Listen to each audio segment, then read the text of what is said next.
I'm Dr. Muazzam Manzoor, and now I'm going to teach you a very important subsection regarding your entrance test, and the name of this subsection is cellular respiration.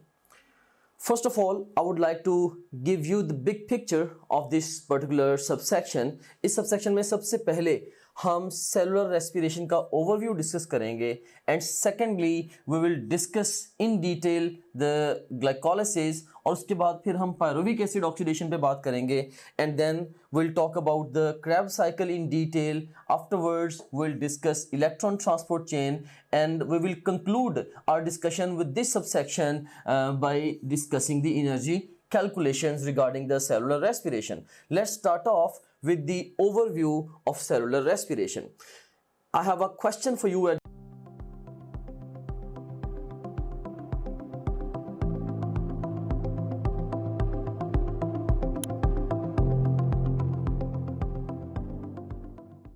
This stage, and the statement of the question is, during cellular respiration carbon dioxide is produced due to oxidation of. A option is glucose, B option is water, C option is oxygen, and D option is glucose and oxygen. And the best response to this question is glucose. कि carbon dioxide जो है basically cellular respiration में वो glucose की oxidation से produce होती है. Another question, in case of cellular respiration, water is produced during. A option is glycolysis, B option is Krebs cycle, C option is respiratory chain, and D option is Krebs cycle and respiratory chain. तो इन processes में से water किस के दौरान produce होता है? And the best response to this question is respiratory chain और the electron transport chain. इसकी जो रीजनिंग है आगे चल के हम डिटेल से इंशाल्लाह डिस्कस करते हैं. Here I have got the big picture of cellular respiration. आप ये कह लें कि आपकी टेक्स्ट बुक से जूम आउट करके जो पूरा सेलुलर रेस्पिरेशन का टॉपिक है उसका मैं एक ओवरव्यू या बर्ड्स आई व्यू आपको दे रहा हूँ and I am going to give this bird's eye view to you through the token of this computerised photograph. Let me orient you towards this photograph. You seen here, just imagine कि ये आपके पास एक cell है.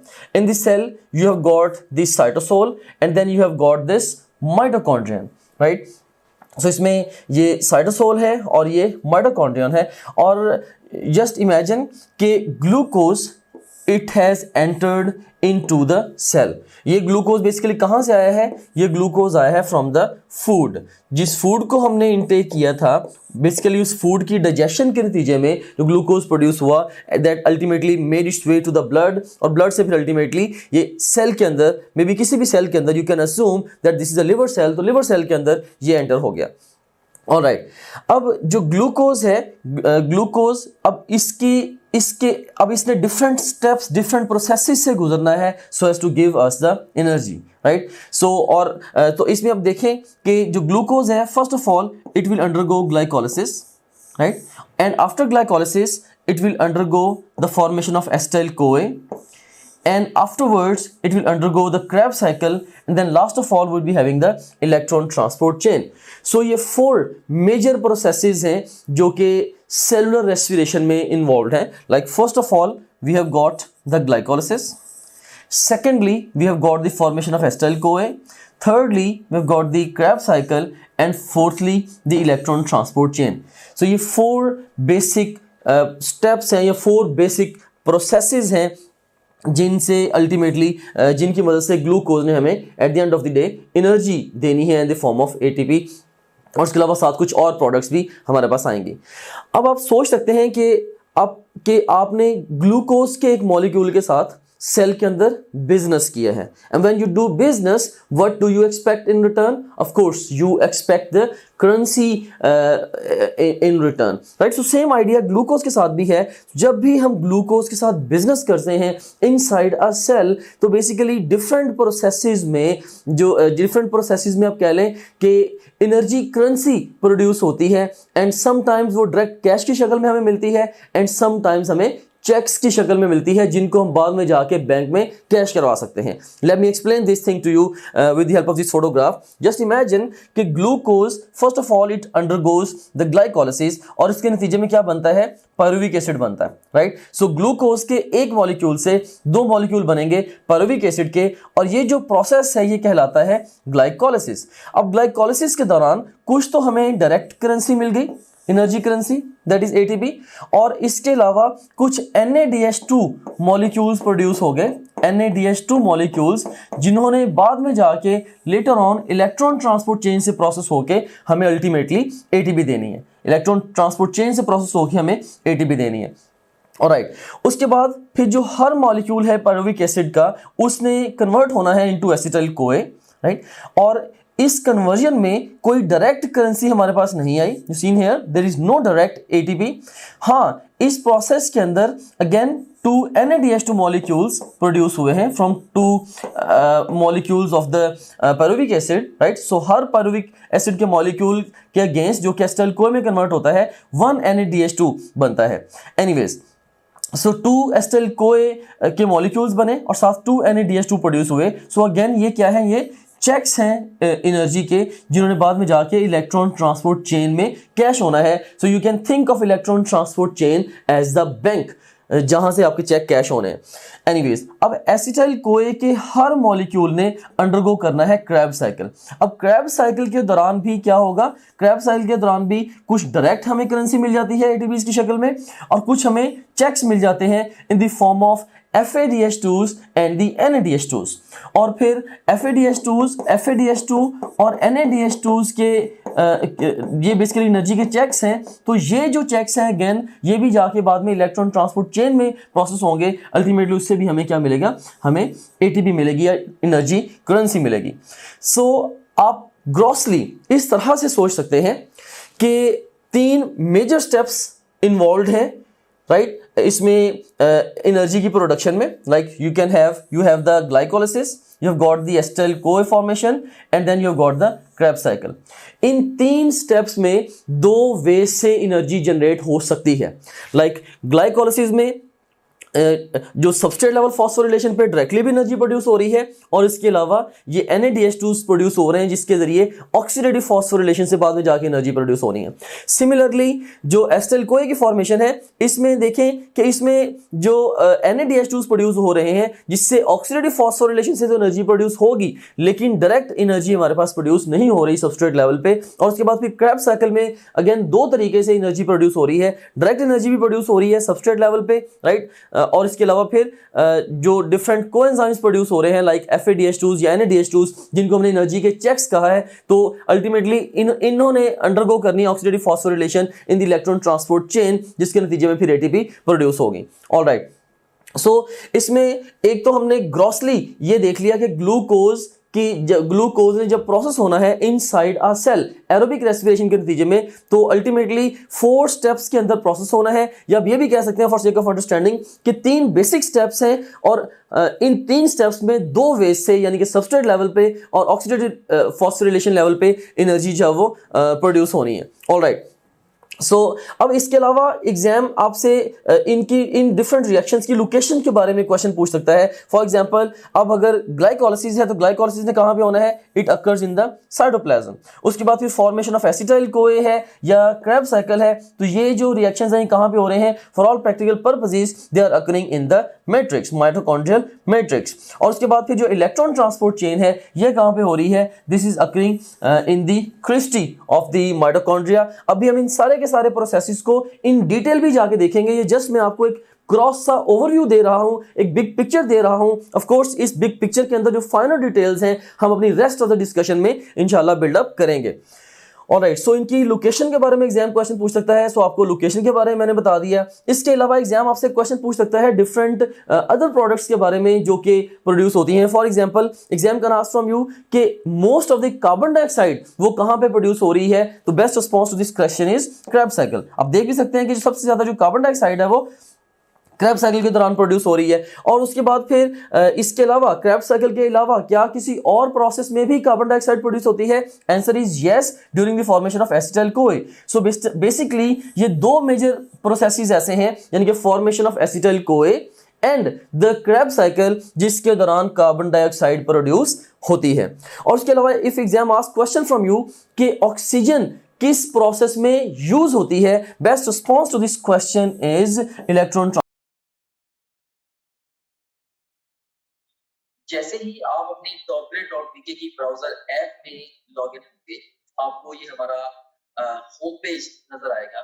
इसमें ये पहला जो सेक्शन है ये आपके सब्जेक्ट से रिलेटेड मटेरियल का है। सेकंड सेक्शन जो एक्स्ट्रा सपोर्ट और गाइडेंस आपको रिक्वायर्ड है ये उसके हवाले से है। थर्ड जो सेक्शन है ये डिफरेंट की स्टैटिस्टिक्स एंड टॉपग्रेड की, जो कि आपका हमारे पे कॉन्फिडेंस इंक्रीज करेंगे। एंड लास्ट ऑफ ऑल ये एग्जीक्यूटिव समरी है आपकी ओवरऑल प्रिपरेशन की प्रोग्रेस के हवाले से। सो सबसे पहले सेक्शन को हम एक्सप्लोर करते हैं। इसमें से आप किसी भी सब्जेक्ट पे क्लिक करें, से हमारे पास ये सब्जेक्ट्स हैं biology, physics, chemistry, English, logical reasoning. इनमें से किसी भी सब्जेक्ट पे आप क्लिक करें तो आपको उस सब्जेक्ट में उसके वीडियो लेक्चर्स, रिवीजन नोट्स और प्रैक्टिस क्वेश्चन मिलेंगे। आप वीडियो लेक्चर्स पे क्लिक करेंगे तो उस सब्जेक्ट के सारे यूनिट्स या सेक्शंस आपके सामने ओपन हो जाएंगे। आप किसी भी सेक्शन को चूज करेंगे, उस सेक्शन के सारे टॉपिक्स ओपन हो जाएंगे। इनमें से जिस मर्जी टॉपिक को आप चूज करें, आप उसके वीडियो लेक्चर्स को यहाँ से वॉच वीडियो बटन क्लिक करके देख सकते हैं, right, like this over here. मान रही सो ये वीडियो लेक्चर आपके सामने ये आ गया। अगेन टू न्यूरोनल पाथवे, इसमें भी एक हमारे पास, अगर आप जाते हैं फास्ट रिवीजन नोट्स पे, सो जिन स्लाइड्स को यूज करके हमने वीडियो लेक्चर्स रिकॉर्ड किए हैं, अब उन्हीं स्लाइड्स को आप यहाँ से रिवाइज कर सकते हैं। देख सकते हैं आपने फास्ट रिवीजन नोट्स पे क्लिक किया, इसमें सारे के सारे सेक्शन फिर ओपन हो गए। तो यहाँ पे एक बात मैं आपको बताना चाहता हूँ कि जो भी सेक्शन इंपॉर्टेंट है एग्जाम के पॉइंट ऑफ व्यू से, हमने उनके साथ इंपॉर्टेंट का टैग भी लगाया हुआ है, keeping in view the previous exam friends. Anyways, तो यहाँ पे आप किसी भी सेक्शन को चूज करें, सी सेल स्ट्रक्चर एंड फंक्शन को मैं चूज करता हूँ, जिसके सारे के सारे टॉपिक्स ओपन हो गए। इनमें से किसी भी टॉपिक को आप पिक करेंगे तो आप उसकी वो स्लाइड्स देख सकते हैं जिनसे उस टॉपिक का वीडियो लेक्चर रिकॉर्ड हुआ है। तो काफी सारा टाइम है आपका वो सेव होगा, आपको लेक्चर नोट करने की जरूरत नहीं है, आपको बने बनाए नोट्स मिल रहे हैं for the fast revision, rather super fast revision of the lectures. उसके बाद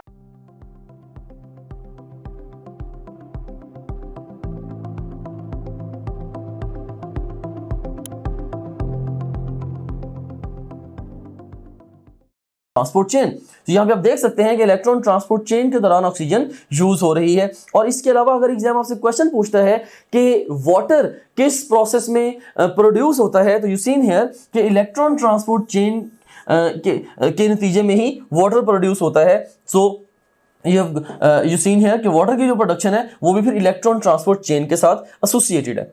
सो एग्जाम बेसिकली इन स्टेप्स के बारे में जनरलाइज्ड क्वेश्चंस पूछ सकता है कि इनमें एनर्जी किस किस तरह से प्रोड्यूस हो रही है, और इवन फाइन कैलकुलेशंस भी पूछ सकता है, जिनको हम बाद में जाके डिस्कस करेंगे कि किस स्टेप में कितनी एटीपी सबस्ट्रेट लेवल पे और कितने NADH2s या फिर DH2s प्रोड्यूस हुए एंड सो ऑन। सो ये जो सारी कैलकुलेशंस हैं towards the end of our discussion with this subsection हम उनको एक्चुअली प्रिसाइजली भी सम अप करेंगे, लेकिन यहाँ पे जस्ट अब से फॉर ऑफ अंडरस्टैंडिंग ये समझ लें कि ये जो प्रोसेसेस हैं Krebs glycolysis, acetyl CoA formation and Krebs cycle, in processes के नतीजे में दो तरह से एनर्जी प्रोड्यूस हो सकती है, सबस्ट्रेट लेवल फॉस्फोरिलेशन से और ऑक्सीडेटिव फॉस्फोरिलेशन से। और इसके अलावा इन्हीं रिएक्शंस के लोकेशन के बारे में एग्जाम आपसे क्वेश्चन पूछ सकता है, like glycolysis in the cytoplasm, और उसके बाद फिर acetyl CoA formation and Krebs cycle it takes place in the mitochondrial matrix and the electron transport chain it takes place across the cristae which are associated with the inner mitochondrial membrane. और इसके अलावा exam आपसे ये भी पूछ सकता है कि किन रिएक्शंस में कार्बन डाइऑक्साइड प्रोड्यूस हुई। तो हमने डिस्कस किया एसिटाइल कोए फॉर्मेशन और क्रेब्स साइकिल के दौरान कार्बन डाइऑक्साइड प्रोड्यूस हुई, और वाटर कहां पे प्रोड्यूस हुआ और ऑक्सीजन कहां पे कंज्यूम हुई। Best response to this questions would be electron transport chain. Actually electron transport chain के में टुवर्ड्स द एंड जो फाइनल इलेक्ट्रॉन एक्सेप्टर होगा वो दैट इज द ऑक्सीजन, और अल्टीमेटली इलेक्ट्रॉन ट्रांसपोर्ट चेन के नतीजे में ही वाटर भी बनता है। सो ये एक ग्रॉस सा ओवरव्यू था, इसका सेलुलर रेस्पिरेशन का, राइट। और अब हम जाके इसको इन सारे के सारे रिएक्शंस को one by one in detail discuss करते हैं। ऑलराइट, सो अब इसमें एक चीज आप और जरा नोट कीजिए कि बेसिकली हम जो फूड इंटेक लेते हैं, हमारी जो फूड है वो बेसिकली वो कार्बोहाइड्रेट्स की शक्ल में है, वो लिपिड्स की शक्ल में है और वो प्रोटीन्स की शक्ल में है। कार्बोहाइड्रेट्स की डाइजेशन के नतीजे में हमारे पास मोनोसैकेराइड्स आते हैं, like we are having the glucose most of the times. Lipids के डाइजेशन के नतीजे में we get the fatty acids and the glycerol. Proteins के डाइजेशन के नतीजे में we get the amino acids. अब जो फूड है हम ये 3 मेजर फॉर्म्स में लेते हैं, ऑलराइट। तो लेकिन हमारे जो मशीनरी है, हमारे सेल्स की जो मशीनरी है, बेसिकली ये डिजाइंड है so as to process the carbohydrates for sake of energy production. Like हमारी जो बेसिक मशीनरी है एनर्जी प्रोडक्शन के हवाले से वो कार्बोहाइड्रेट्स को प्रोसेस करती है। लाइक ग्लूकोज है, हमने देखा कि glucose it would undergo the glycolysis, जिससे पायरुविक एसिड बनेंगे और फिर पायरुविक एसिड से अल्टीमेटली एसिटाइल कोई फॉर्मेशन होगी और उसके बाद फिर उसने प्रोसेस होना है in the Krebs cycle and then in the electron transport chain. So ये बेसिक प्रोसेसिंग आप देख सकते हैं कि ये है for the carbohydrates. What if we want to get energy from the lipids और द प्रोटीन्स, लाइक क्योंकि अब देखें कि रूटीनली एक एशियन डाइट में अप्रॉक्सीमेटली 70% कार्बोहाइड्रेट्स होते हैं, अप्रॉक्सीमेटली 20% लिपिड्स होते हैं और अप्रॉक्सीमेटली 10% प्रोटीन्स होती हैं, राइट। सो जनरली हम जो एनर्जी ले रहे होते हैं वो कार्बोहाइड्रेट्स से ले रहे होते हैं। What if we stop taking the carbohydrates, right, what if we take only the lipids and the proteins, right, या हम कार्बोहाइड्रेट्स को बहुत ही मिनिमली लेते हैं, हमें अगर एनर्जी लाइक लिपिड से और प्रोटीन से ड्राइव करनी पड़ती है, तो फिर क्या मैकेनिज्म होगा? तो क्योंकि हमारी जो बेसिक मशीनरी है वो तो डिजाइंड है so as to process the carbohydrates. And the answer to this question is कि जो नॉन कार्बोहाइड्रेट सब्सटेंसेस हैं अल्टीमेटली वो भी कन्वर्ट होंगी into some intermediates of carbohydrate metabolism. तो अल्टीमेटली जो फैटी एसिड्स हैं या अमाइनो एसिड्स और इवन ग्लिसरॉल वगैरह हैं, ये कोई ना कोई इंटरमीडिएट बनाएंगे कार्बोहाइड्रेट मेटाबॉलिज्म का, मे बी ग्लाइकोलिसिस का कोई इंटरमीडिएट बनाएंगे या एसिटाइल कोई बनाएंगे या क्रेब्स साइकिल का कोई इंटरमीडिएट बनाएंगे and ultimately they would enter into the carbohydrate metabolism, right. So इस ट्रेसिंग की मदद से ये बेसिक लेसन मैं जनरेट करना चाह रहा था। Anyways now let me actually sum up the cellular respiration in the form of this flow sheet. This is a very conceptual flow sheet. So इसमें अगर आप गौर करें कि like here we have got a glucose molecule जो कि 6 carbon compound है, right? So सबसे पहले क्या होगा, like ग्लूकोज से बनना है पायरुवेट ने, ग्लूकोज से बनना है पायरुवेट ने या 2 मॉलिक्यूल्स ऑफ पायरुवेट ने, और हर मॉलिक्यूल बेसिकली 3 कार्बन पे मुश्तमिल है। सो एक ग्लूकोज के मॉलिक्यूल से 2 मॉलिक्यूल्स बनेंगे किसके? पायरुविक एसिड के या पायरुवेट के। और इस प्रोसेस में 2 एटीपीज कंज्यूम होती हैं और टोटल 4 एटीपीज फिर प्रोड्यूस होती हैं, और इसके अलावा 2 NADH2s भी प्रोड्यूस होते हैं। अभी जैसे हमने फोटोग्राफ में भी डिस्कस किया था कि ग्लाइकोलिसिस के दौरान बेसिकली कुछ एटीपीज सबस्ट्रेट लेवल पे प्रोड्यूस हो रही हैं और कुछ जो है वो हमें एनर्जी के एटीपीज के चेक्स मिल रहे हैं बाद में जाके अल्टीमेटली इलेक्ट्रॉन ट्रांसपोर्ट चेन के दौरान इन NADH2 से हमें ATP ही मिलनी है for the aerobic respiration specifically. Alright, अब जो ग्लूकोज से जो पायरुवेट के मॉलिक्यूल्स बने हैं, अब पायरुवेट की जो फेट है ये डिपेंड करती है on whether the oxygen is available to the pyruvate और नॉट। अगर तो ऑक्सीजन अवेलेबल नहीं होगी, राइट, अगर ऑक्सीजन अवेलेबल नहीं है, फिर इस पायरुविक एसिड की या पायरुवेट की होनी है fermentation, and the fermentation of the pyruvic acid in the yeast and the plants it would cause the production of alcohol and carbon dioxide. So हम इसको कहते हैं ये अल्कोहलिक फर्मेंटेशन है। So yeast और प्लांट्स में अगर पायरुवेट को ऑक्सीजन ना मिले तो इससे क्या होती है? अल्कोहलिक फर्मेंटेशन होती है, साथ कार्बन डाइऑक्साइड की भी प्रोडक्शन होती है। और उसके बाद फिर अगर इसकी पायरुविक एसिड की फर्मेंटेशन हो इन दी एनिमल्स तो इससे लैक्टेट या जिसको हम लैक्टिक एसिड भी कह देते हैं वो प्रोड्यूस होता है। और by the way production of this lactic acid basically this is the basis of muscle fatigue as well, this is the basis of muscle fatigue as well, यही मसल फटीग की भी बेसिस है। You seen here, अब just imagine करें कि आप gym जाते हैं, आप जाके एक्सरसाइज करना स्टार्ट करते हैं, राइट। तो थोड़ी देर के बाद आप देखते हैं कि when you keep on doing exercise after some time आपके जो मसल्स हैं वो फटीग हो जाते हैं और वो फिर कॉन्ट्रैक्ट रिलैक्स करने के काबिल नहीं रहते। तो ये जो inability of muscles to contract है, राइट, तो as a result of exercise हम क्या कहते हैं कि ये इनकी फटीग है। तो मैकेनिस्टिकली ये फटीग कैसे डेवलप होती है, यू सीन हियर कि बेसिकली मसल कॉन्ट्रैक्शन के लिए आपको क्या चाहिए, आपको मसल कॉन्ट्रैक्शन के लिए अल्टीमेटली एटीपीज चाहिए, राइट। सो अब देखें कि एटीपीज जो है, एटीपीज प्रोड्यूस करने के लिए हमारे पास जो क्विक वे है दैट इज ग्लाइकोलाइसिस। सबसे पहले तो एटीपी बहुत सारी मसल्स के अंदर वैसे स्टोर्ड होती है, राइट। सबसे पहले तो वो कंज्यूम होगी और उसके बाद फिर अगर वो एटीपी कंज्यूम हो गई है, still you keep on doing exercise, तो इससे क्या होगा, quick way of giving you ATPs is carrying out the glycolysis. क्योंकि जो एसिटाइल कोए फॉर्मेशन है उसके बाद फिर Krebs cycle, electron transport chain, वो लेंथी प्रोसेसेस हैं, उनसे एटीपीज बनने में टाइम लगना है। लेकिन जो ग्लाइकोलाइसिस है ये एक ऐसा प्रोसेस है विच इंस्टेंटली गिव्स यू एटीपीज। सो जब आप एक्सरसाइज कंटिन्यू रखेंगे इससे एकदम से रैपिडली ग्लाइकोलाइसिस होगी, एटीपीज जनरेट होंगी। लेकिन और उसके नतीजे में, उस ग्लाइकोलाइसिस के नतीजे में पायरुवेट भी बनते जाएंगे। अब पैरेलल मसल्स को उतनी सप्लाई नहीं होती ऑक्सीजन की और साइड बाय साइड जितना पायरुवेट प्रोड्यूस हो रहा है उतना कह लें कि एसिटाइल कोए फॉर्मेशन और क्रेब्स साइकिल वगैरह वो कैरी आउट नहीं हो रहे होते। सो इस सिचुएशन में पायरुवेट की हो जाती है एन एरोबिक कह लें कि ऑक्सीडेशन, राइट, जिसको हम क्या बोलते हैं, दिस इज द फर्मेंटेशन। और एनिमल्स में फर्मेंटेशन के नतीजे में फिर क्या प्रोड्यूस होता है, लैक्टेट और लैक्टिक एसिड, जो कि क्या है, बेसिकली एसिड है। सो इसने क्या करना है, इसने पीएच को मसल्स के अंदर ड्रॉप करना है, जिसकी वजह से उसकी एंजाइम फंक्शनिंग डिस्टर्ब होगी, जिसकी वजह से मसल फटीग डेवलप हो जाएगी। सो यहां से हमने बेसिकली जो एनिमल्स के अंदर मसल फटीग डेवलप होती है, जैसे ह्यूमन बीइंग्स के अंदर मसल फटीग डेवलप होती है, उसकी बेसिस को भी स्टडी कर लिया है। एनीवेज, हम डिस्कस कर रहे थे पायरुवेट की फेट को। तो अगर तो पायरुवेट को ऑक्सीजन अवेलेबल नहीं थी, it underwent the fermentation.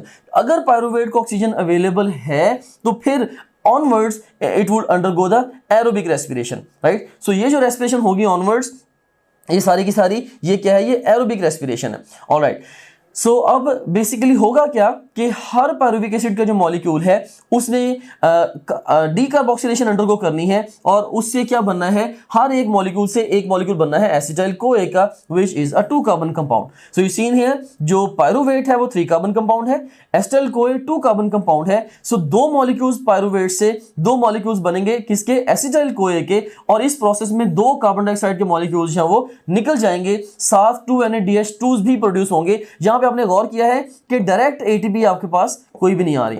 So substrate level phosphorylation पे during the formation of acetyl कोए कोई एटीपी नहीं है। हाँ, जो एनर्जी हमें मिल रही है वो सिर्फ और सिर्फ एनर्जी का चेक मिल रहा है, and that is NADH2। So basically 2 molecules of NADH2 you obtain in this process.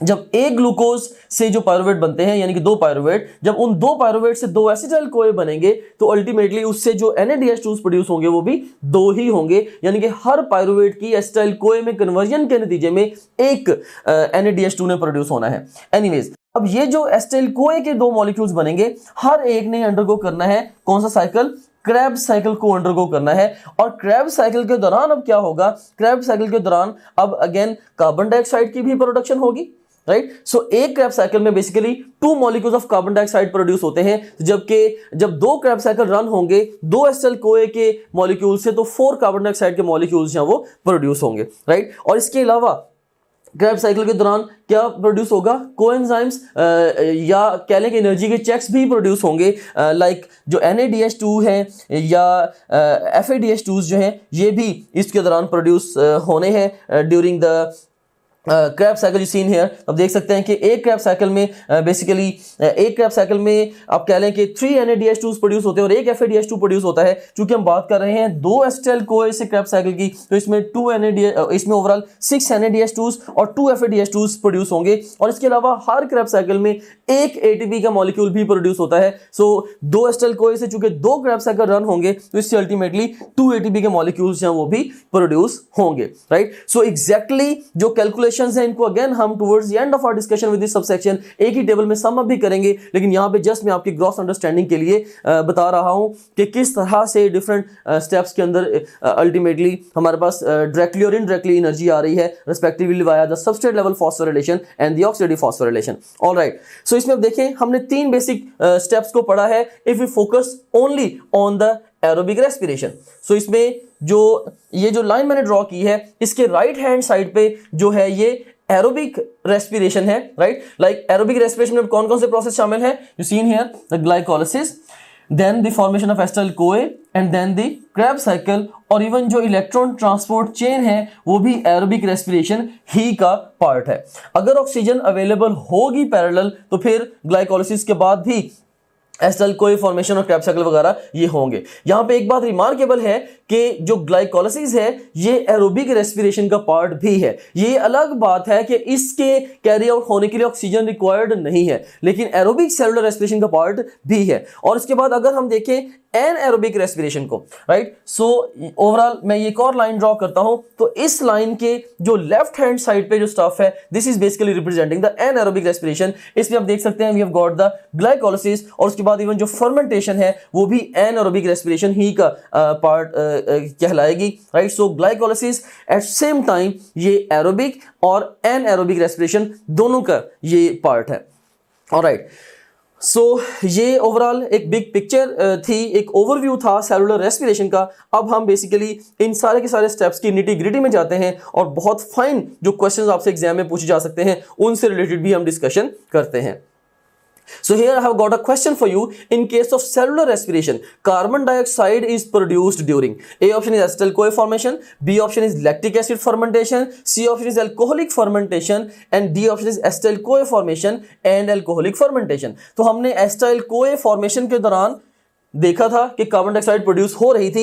इसके अलावा हमने यह भी देखा था कि यीस्ट और प्लांट्स के अंदर जब फर्मेंटेशन होती है पायरुविक एसिड की तो उसके नतीजे में भी अल्कोहल प्रोड्यूस होता है और अल्कोहल के साथ क्या प्रोड्यूस हो रहा है, कार्बन डाइऑक्साइड, राइट। अभी हम इसको डिस्कस भी करके आए हैं, यू सीन हियर इस फ्लो शीट में यहाँ पे हमने डिस्कस किया कि यीस्ट और प्लांट्स में अल्कोहल के साथ कार्बन डाइऑक्साइड भी प्रोड्यूस हो रही है। So best response to this question would be delta, that carbon dioxide basically during cellular respiration is produced during the formation of acetyl CoA and alcoholic fermentation. Delta is the best response here. Another question, yeast cell can process pyruvic acid in which way? Yeast cell जो है basically अब ये eukaryotic cell है, ये eukaryotic cell है और ये of course yeast जो है ये एक फंगस है, right.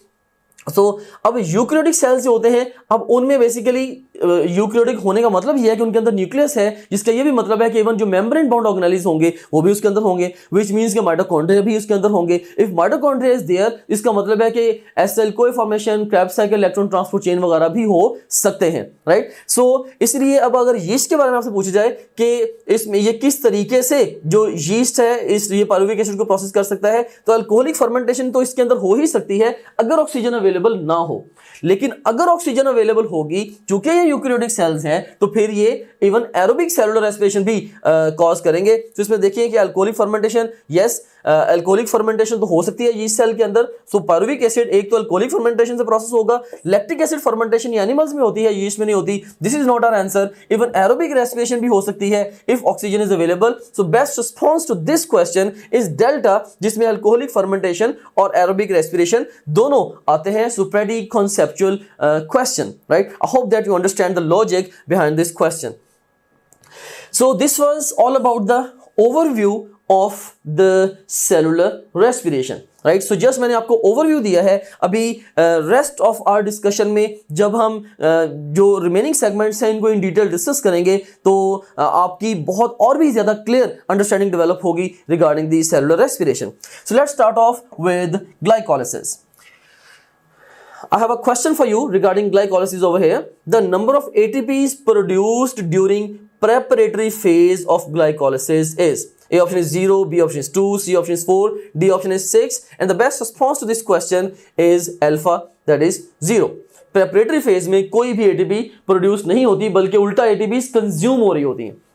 Alpha is the best response. Another question, what is the number of net ATPs produced during glycolysis? अब यहाँ पे कीवर्ड क्या है, नेट कितनी ATPs प्रोड्यूस हुई है ड्यूरिंग ग्लाइकोलिसिस, एंड इसके लिए भी ऑप्शंस हैं 0, 2, 4 और 6, and the best response to this question is beta के 2 ATPs नेट प्रोड्यूस होती हैं. इसकी जो रीजनिंग है इसको हम आगे चल के डिस्कस भी करते हैं. Another question, during glycolysis the number of ATPs produced by a glyceraldehyde 3-phosphate molecule is. A option is 0, B option is 2, C option is 4 and D option is 6, and the best response to this question is again beta के एक G3B molecule से 2 ATPs ने produce होना है. इसकी reasoning को भी आगे चल के हम डिस्कस करते हैं जब हम ग्लाइकोलिसिस के रिएक्शंस को इन डिटेल देखेंगे. Another question, during glycolysis fructose 1,6-bisphosphate is produced as a result of phosphorylation of. अब देखिए इस तरह के क्वेश्चन को आप तब आंसर कर सकते हैं जब आपको जो ग्लाइकोलिसिस के रिएक्शंस हैं जब आपको वो याद है, आपने उनको मेमोराइज किया हुआ है. ये एक रिलेटिवली रेयर एग्जाम के लिए क्वेश्चन फॉर्मेट है, but still this can be a format. आपने इम्तिहान में पास नहीं होना, आपने एक्सेल करना है. Even you should be able to answer rare questions as well. So बहरहाल ये एक मॉडल क्वेश्चन एग्जाम के लिए हो भी सकता है. इसमें ऑप्शंस है हमारे पास glucose 6 phosphate, B option fructose 6 phosphate and C option 1,3 bis phosphoglycerate, D option dihydroxyacetone phosphate. अभी हम जब रिएक्शंस को डिस्कस करेंगे हमें पता चलेगा. तो ये काम जो है बेसिकली ओवरऑल आप कह लें कि during glycolysis fructose 1,6 bis phosphate कब प्रोड्यूस होगा, जब फ्रुक्टोज 6 फॉस्फेट की फॉस्फोरिलेशन होगी. राइट, फ्रुक्टोज 6 फॉस्फेट की फॉस्फोरिलेशन के नतीजे में 1,6 बिस फॉस्फेट बनेगा. So answer is beta. So ये क्वेश्चन अब तब आंसर कर पाएंगे अगर आपको रिएक्शंस याद हैं ग्लाइकोलिसिस के. तो अनदर क्वेश्चन, ये भी रिएक्शन से रिलेटेड है. During oxidative phase of glycolysis NAD is reduced by. A option is 1,3 bisphosphoglycerate, B option is dihydroxyacetone phosphate, C option is glyceraldehyde 3-phosphate, D option is phosphoenol pyruvate, and the हमारा जो most important feature है या teaching tool है, that is our question bank. So अगर हम practice questions पे जाते हैं तो इसमें हम देखें कि आप डिफरेंट तरीके से टेस्ट दे सकते हैं. सो आप जैसे मर्जी माइंड में डिफाइन कर लें कि आपने किसी एक टॉपिक का टेस्ट देना है या एक चैप्टर का, एक यूनिट का, क्वार्टर सिलेबस का, हाफ सिलेबस का, फुल सिलेबस का, जो मर्जी सिलेबस आप डिफाइन कर लें. उस डिफाइंड सिलेबस में से 20 तरीकों से आप टेस्ट दे सकते हैं. कैसे? जैसे जो भी सिलेबस आपके माइंड में डिफाइंड है, आप चाहें तो उस सिलेबस के हमारे पास जो अवेलेबल ऑल क्वेश्चन उनका टेस्ट दे सकते हैं, या जो आपने टॉपलेट.pk पे आप प्रैक्टिस करते रहे हैं तो आप चाहते हैं कि आपने दोबारा may be second third time आप टेस्ट दे रहे हैं, आप चाहते हैं कि मेरे पास सिर्फ और सिर्फ उस सिलेबस के अनसीन क्वेश्चन का टेस्ट आए, आप वो भी दे सकते हैं. इसके अलावा इनकरेक्ट क्वेश्चन के टेस्ट देते हुए जो सवाल आपके गलत हुए थे, आप उन गलत सवालों का टेस्ट अलग से क्रिएट कर सकते हैं. जैसे अगर आपने फिजिक्स के 20 टेस्ट दिए हैं, उनमें से आपका कोई मे बी आपके कोई 30 क्वेश्चन रॉन्ग हुए थे, उन 30 रॉन्ग क्वेश्चन का इकट्ठा टेस्ट भी आप क्रिएट कर सकते हैं. और इसी तरीके से जो जिन क्वेश्चन को आपने टेस्ट के दौरान बुकमार्क किया तो उनका टेस्ट सॉल्व कर सकते हैं. जो टेस्ट आपने अटेम्प्ट किए थे क्वेश्चन, उनका टेस्ट सॉल्व कर सकते हैं, अनअटेम्प्टेड का, और इवन यानी कि टेस्ट देते हुए आपने जिनको अटेम्प्ट किया था और टेस्ट देते हुए जिनको आपने अटेम्प्ट नहीं किया था, ये अनसीन से डिफरेंट है. अनसीन का तो मतलब ये है कि वो टेस्ट में कभी आए नहीं आपके. इसके अलावा आप देख सकते हैं कि इवन पास्ट क्वेश्चंस का बहुत बड़ा पूल यहाँ पे मौजूद है.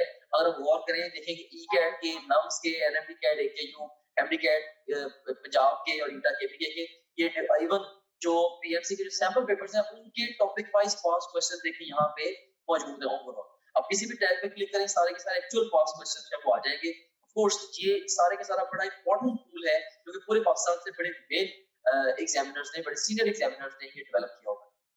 एनीवेज, इसमें से किसी भी आप टॉपिक को चूज करें. से मैं यहाँ पे सारे टैग्स को चूज कर लेता हूँ तो हमारे पास ये सारे के सारे टॉपिक्स आ गए. इनमें से किसी एक टॉपिक को मैं चूज करूँ या एक सेक्शन को, या मैं मल्टीपल सेक्शन को चूज करूँ, तो मैं उसका टेस्ट दे सकता हूँ. से मैंने 2 सेक्शन चूज किए, इसमें से सेम है कार्बोहाइड्रेट्स और प्रोटीन्स, इनका टेस्ट देना चाहता हूँ, या ओवरऑल मैं सारे सेक्शन का टेस्ट देना चाहता हूँ, वो मैं दे सकता हूँ. या मैं डिफाइन करूंगा मे बी जी मैंने 50 एमसीक्यूज का टेस्ट देना है, तो ये 50 एमसीक्यूज का टेस्ट आपके सामने ये क्रिएट हो गया.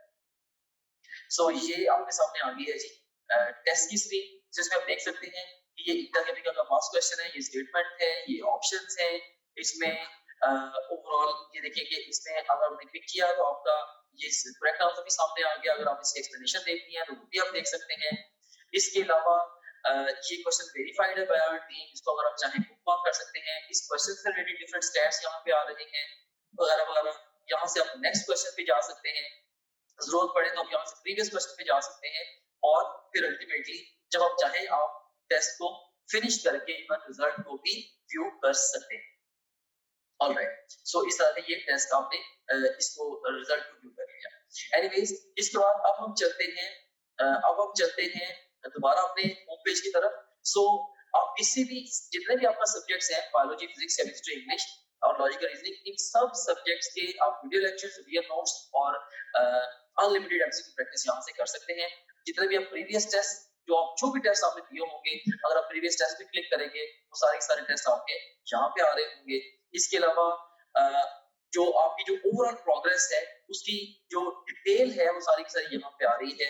डिफरेंट सब्जेक्ट में आप कैसे जा रहे हैं, डिफरेंट सब्जेक्ट्स में, डिफरेंट चैप्टर्स में और डिफरेंट टॉपिक्स में आप कैसे जा रहे हैं, वो सारी की सारी डिटेल यहाँ पे आ रही है। इसके अलावा फुल लेंथ पेपर्स हैं जो कि जस्ट लाइक रियल एग्जाम है।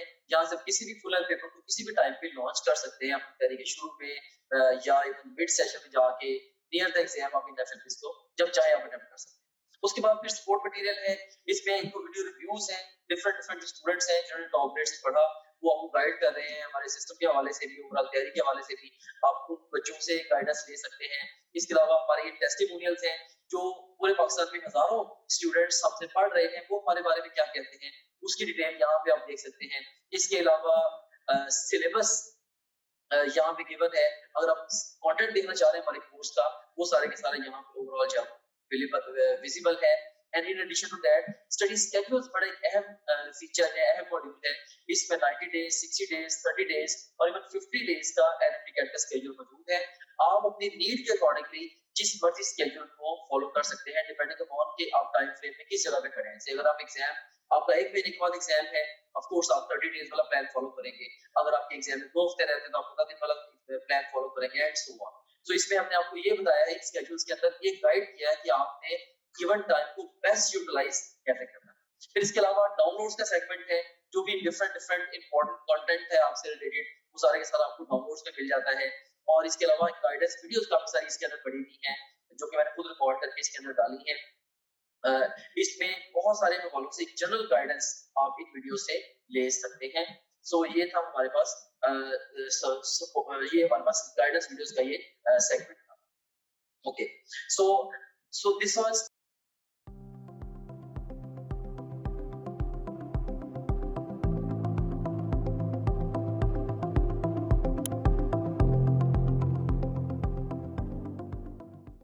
best response to this question is glyceraldehyde 3-phosphate Charlie। ये भी अगेन रिएक्शंस में से क्वेश्चन है। अभी हम आगे चल के रिएक्शंस को डिटेल से डिस्कस भी करते हैं। Another question, phosphorylation of ADP takes place during which step of glycolysis. A option is जब डाइहाइड्रोक्सीएस्टोन फॉस्फेट से ग्लिसरल्डिहाइड 3-फॉस्फेट बने, या ग्लिसरल्डिहाइड 3-फॉस्फेट से जब बिसफॉस्फोग्लिसरेट बने, या बिसफॉस्फोग्लिसरेट से 3-फॉस्फोग्लिसरेट बने, या 3-फॉस्फोग्लिसरेट से 2-फॉस्फोग्लिसरेट बने। सो बेसिकली जो फॉस्फोरिलेशन है एडीपी की वो किस स्टेप में होनी है। And the best response to this question is जब बिसफॉस्फोग्लिसरेट से 3-फॉस्फोग्लिसरेट बनेगा तब इसकी होनी है एडीपी की phosphorylation. Charlie is the best response to this question. Another question, ये भी रिएक्शन में से ही क्वेश्चन है, during oxidative phase of glycolysis inorganic phosphate group is added at which step?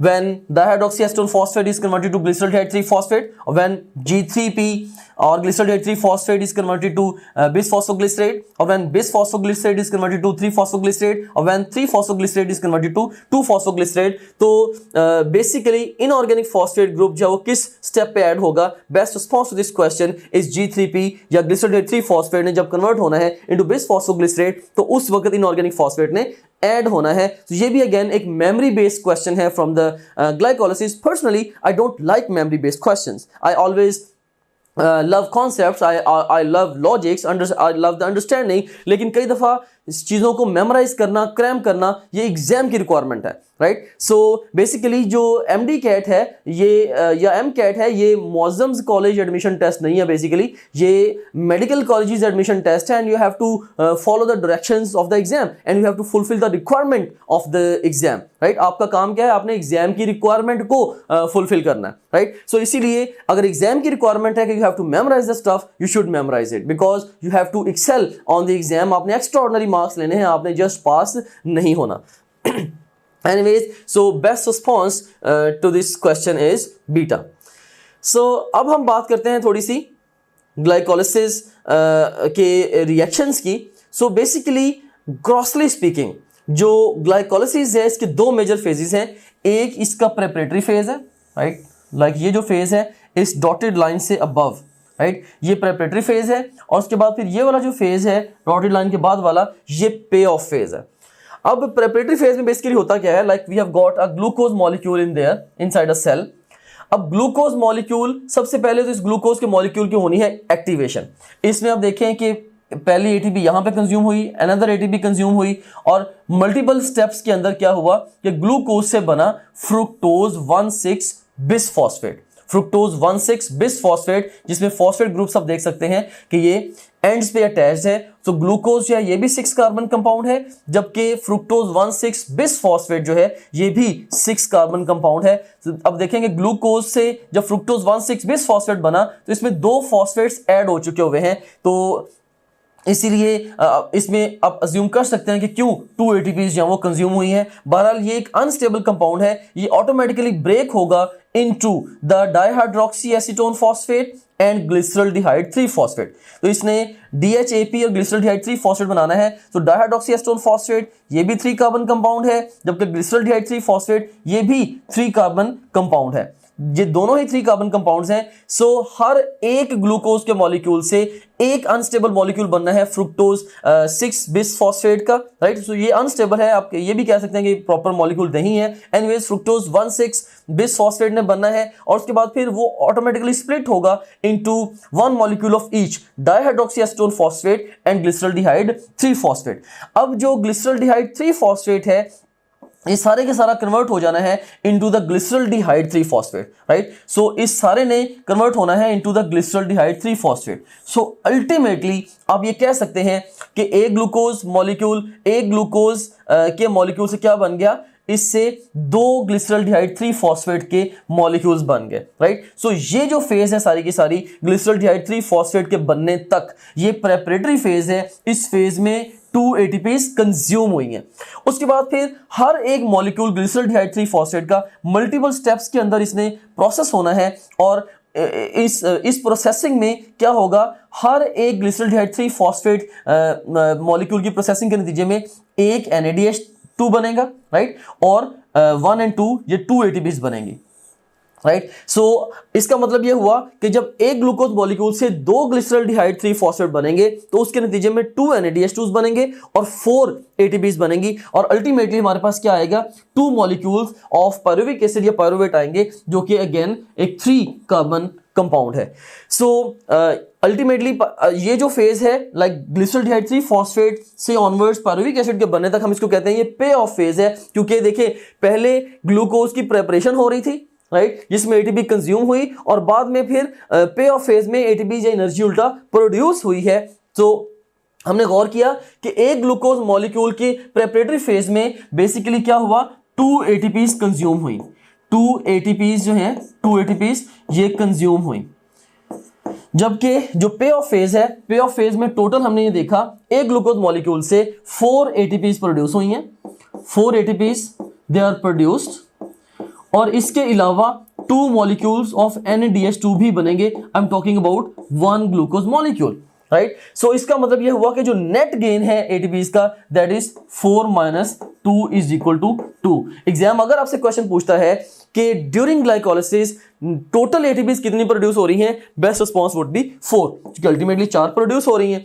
अगर एग्जाम आपसे पूछता है कि टोटल कंज्यूम कितनी हो रही है, आंसर इज 2। और अगर एग्जाम आपसे पूछता है कि नेट गेन कितना है या प्रॉफिट कितनी एटीपीज का हुआ है सिंपली, तो इसका मतलब ये होगा कि देखिए 4 टोटल प्रोड्यूस हुई, 2 पहले एक्टिवेशन में यूज हुई, सो 4 - 2 इज इक्वल टू 2, तो नेट गेन जो होगा वो 2 का होगा। इसके अलावा अगर एग्जाम आपसे क्वेश्चन पूछता है कि ग्लाइकोलिसिस के दौरान जो NADH2 प्रोड्यूस होते हैं उनसे कितनी एटीपीज आनी है, तो बेसिकली यहां पे आप एक दफा अंडरस्टैंड कर लें कि एक NADH2 ने जब इलेक्ट्रॉन ट्रांसपोर्ट चेन में प्रोसेस होना है, that will give you 3 ATPs. So ultimately 2 NADH2 से 6 एटीपीज जो है वो प्रोड्यूस होंगी। बहरहाल इसकी डिटेल हम बाद में जाके इलेक्ट्रॉन ट्रांसपोर्ट चेन के सेक्शन में देखेंगे। सो ये एक ओवरव्यू था ग्लाइकोलिसिस का, और इसमें हमने साथ साथ जो एनर्जी कैलकुलेशंस हैं उनको भी देखा। अब हम थोड़ा सा रिएक्शंस को फर्दर डिटेल में देखते हैं। यहाँ पे आपने एंजाइम्स पे फोकस नहीं करना, they are not relevant for your exam. हाँ, यहाँ पे डिफरेंट जो प्रोडक्ट्स बन रही हैं डिफरेंट स्टेप्स के अंदर, उन पे आपने फोकस करना है। सो आप जरा गौर करें। First of all we have got the glucose, glucose से ग्लूकोज 6 फॉस्फेट बना, उससे फ्रुक्टोज 6 फॉस्फेट बना, और फ्रुक्टोज 6 फॉस्फेट से 1,6 बिस फॉस्फेट बना। और इसमें अगर आप गौर करें, देखें कि ग्लूकोज से जब ग्लूकोज 6 फॉस्फेट बना, तो अब देखिए इसका मतलब है कि यहां नाम से ही जाहिर है कि फॉस्फेट ऐड हुआ। वो फॉस्फेट कहां से आया, वो एटीपी से आया।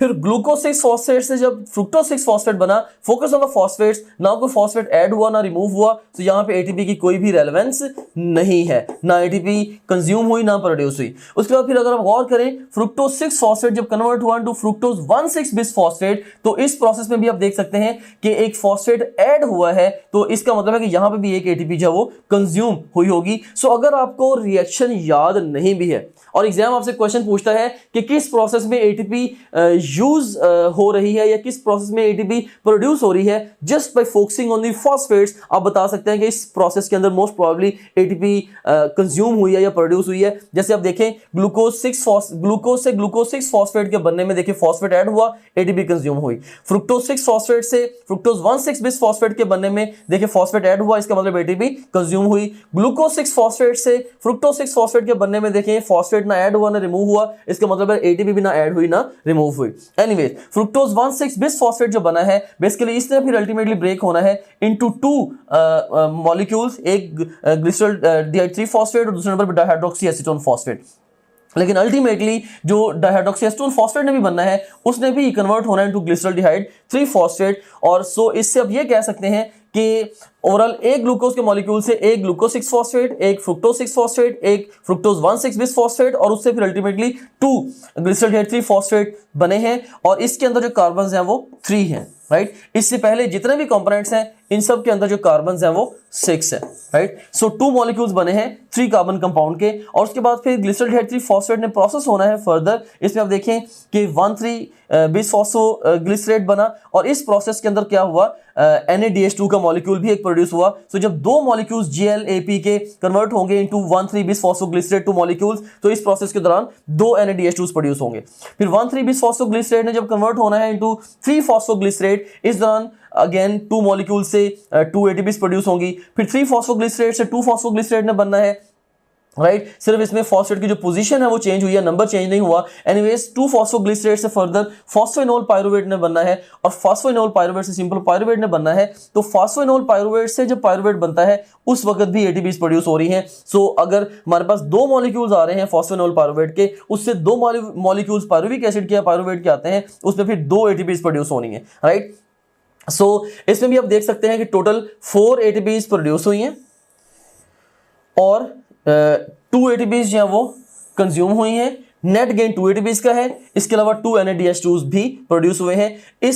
इस ट्रेसिंग के अंदर खास तौर पे डिफरेंट स्टेप्स में क्लैरिटी के साथ बताया गया है कि किस पर्टिकुलर स्टेप में एटीपी प्रोड्यूस हो रही है, खास तौर पे जिन स्टेप्स में एटीपी प्रोड्यूस हुई है या कंज्यूम हुई है, या जिस स्टेप पे NADH2 ये प्रोड्यूस हुआ है, इनको केयरफुली आप मेमोराइज कर ले, क्योंकि एग्जाम की टेंडेंसी यहां से क्वेश्चन क्रिएट करने की रिलेटिवली ज्यादा होगी, राइट। सो इसमें भी अगेन बेसिक सेम आइडिया है कि इस डॉटेड लाइन के अबव जो है वो प्रेपरेटरी फेज है और इसके बिलो जो है वो पे ऑफ फेज है। डिस्कशन स्टार्ट करते हैं with the pyruvic acid oxidation. अब सबसे पहले जब ग्लूकोज का मॉलिक्यूल सेल के अंदर आया, first of all it underwent glycolysis, right.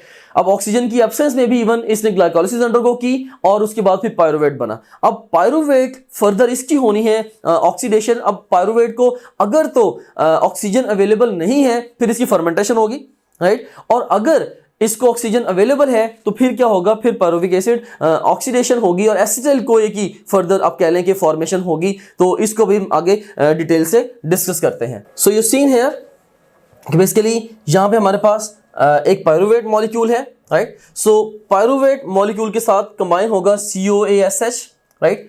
और इसमें ओवरऑल कार्बन डाइऑक्साइड जो वो लिबरेट होगी और अल्टीमेटली इससे हमारे पास बनेगा एसिटाइल कोए। सो पायरुविक एसिड से बेसिकली एसिटाइल कोए ने बनना है और इस प्रोसेस में कह लेंगे COASH जो है वो कंज्यूम होगा और कार्बन डाइऑक्साइड जो है वो लिबरेट होगी और साथ साथ जो है वो NADH2 का भी एक जो मॉलिक्यूल है वो बनेगा। सो बेसिकली एक ग्लूकोज मॉलिक्यूल से पायरुवेट कितने बने थे, 2 पायरुवेट बने थे। इसका मतलब ये हुआ कि 2 पायरुवेट से जो एसिटाइल कोए बनने हैं वो भी कितने बनने हैं, वो भी 2 बनने हैं। अब ये भी गौर करें कि पायरुविक एसिड जो है ये 3 कार्बन कंपाउंड है, जबकि जो एसिटाइल कोए है ये 2 कार्बन कंपाउंड है। इसका मतलब ये हुआ कि जब 2 मॉलिक्यूल्स 3 कार्बन कंपाउंड के वो कन्वर्ट होंगे into 2 molecules of the 2 carbon compound, दरमियान में फिर 2 कार्बन डाइऑक्साइड निकलेंगे। सो यही हुआ है एग्जैक्टली कि 2 कार्बन डाइऑक्साइड के जो मॉलिक्यूल्स हैं वो लिबरेट हुए हैं और साथ या फिर इवन जब ये 2 कन्वर्जन्स हुई हैं from pyruvate to acetyl CoA तो 2 ही NADH2 जो है वो प्रोड्यूस होंगे, राइट। सो बेसिकली एक ग्लूकोज के मॉलिक्यूल से 2 पायरुवेट से 2 एसिटाइल कोए और इस दौरान 2 कार्बन डाइऑक्साइड निकलेंगे और 2 ही NADH2 प्रोड्यूस होंगे। सो this is the formation of acetyl कोए। यहाँ पे एक चीज आप गौर कीजिएगा कि इस रिएक्शन के अंदर, इस कन्वर्जन में जो ATP है ये बिल्कुल भी डायरेक्टली प्रोड्यूस नहीं हुई। हाँ, इसमें जो एनर्जी जितनी भी प्रोड्यूस हुई है वो एक चेक की शक्ल में आप कह लें, जिसने बाद में जाके इलेक्ट्रॉन ट्रांसपोर्ट चेन में कैश होना है, एंड दैट इज NADH2 की शक्ल में। So this is all about the pyruvic acid oxidation and now let's start off our discussion with the Krebs cycle. अब क्रेब्स साइकिल के पॉइंट ऑफ व्यू से you seen here कि ये question है हमारे पास, which of the following step of Krebs cycle involves the first oxidative decarboxylation. Again ये reaction का क्वेश्चन है, मेमोरी बेस्ड क्वेश्चन है। एनीवेज इसमें ऑप्शंस है हमारे पास, oxaloacetate when this is converted to citrate, और citrate is converted to isocitrate, और isocitrate is converted to alpha ketoglutarate, और alpha ketoglutarate is converted to succinate. तो best response to this question is when isocitrate is converted to alpha ketoglutarate, तो उस वक्त जो है वो आप कह लें कि पहली ऑक्सीडेटिव डीकार्बोक्सिलेशन होनी है। अभी हम जब इसके रिएक्शंस को डिस्कस करेंगे वहां पे इसको हम क्रॉस वेरीफाई भी कर लेंगे इस फैक्ट को। Another question, which of the following is oxidized by NAD during Krebs cycle? किसने NAD से ऑक्सीडाइज होना है during Krebs cycle? A option is isocitrate, B is alpha ketoglutarate, C option is succinate, and D option is isocitrate and alpha ketoglutarate. And the best response to this question is isocitrate और alpha ketoglutarate, ये दोनों ही NAD से oxidise होंगे। ये भी reaction में से question है, just memory based information. Another question, the number of ATP is produced during citric acid cycle while oxidative breakdown of one glucose molecule is, right?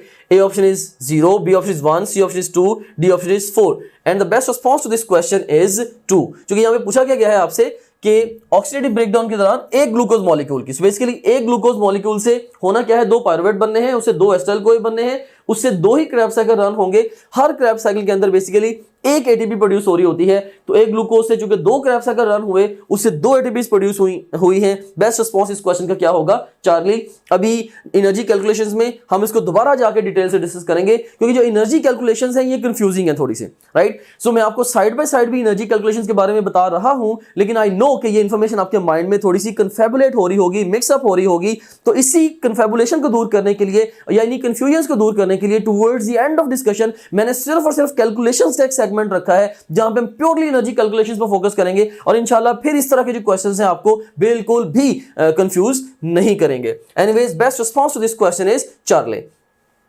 सो अब हम देखते हैं जरा क्रैब साइकिल को देखते हैं. सो यू सीन हियर कि एक तो पायरुवेट से एस्टाइल कोए बना, राइट. ये तो एस्टाइल कोए फॉर्मेशन थी, इसको हम ऑलरेडी डिस्कस भी कर चुके हैं. इसमें कार्बन डाइऑक्साइड प्रोड्यूस हुई, NADH2 जो है वो प्रोड्यूस हुआ. और सो एस्टाइल कोए जो है ये बेसिकली 2 कार्बन कंपाउंड है.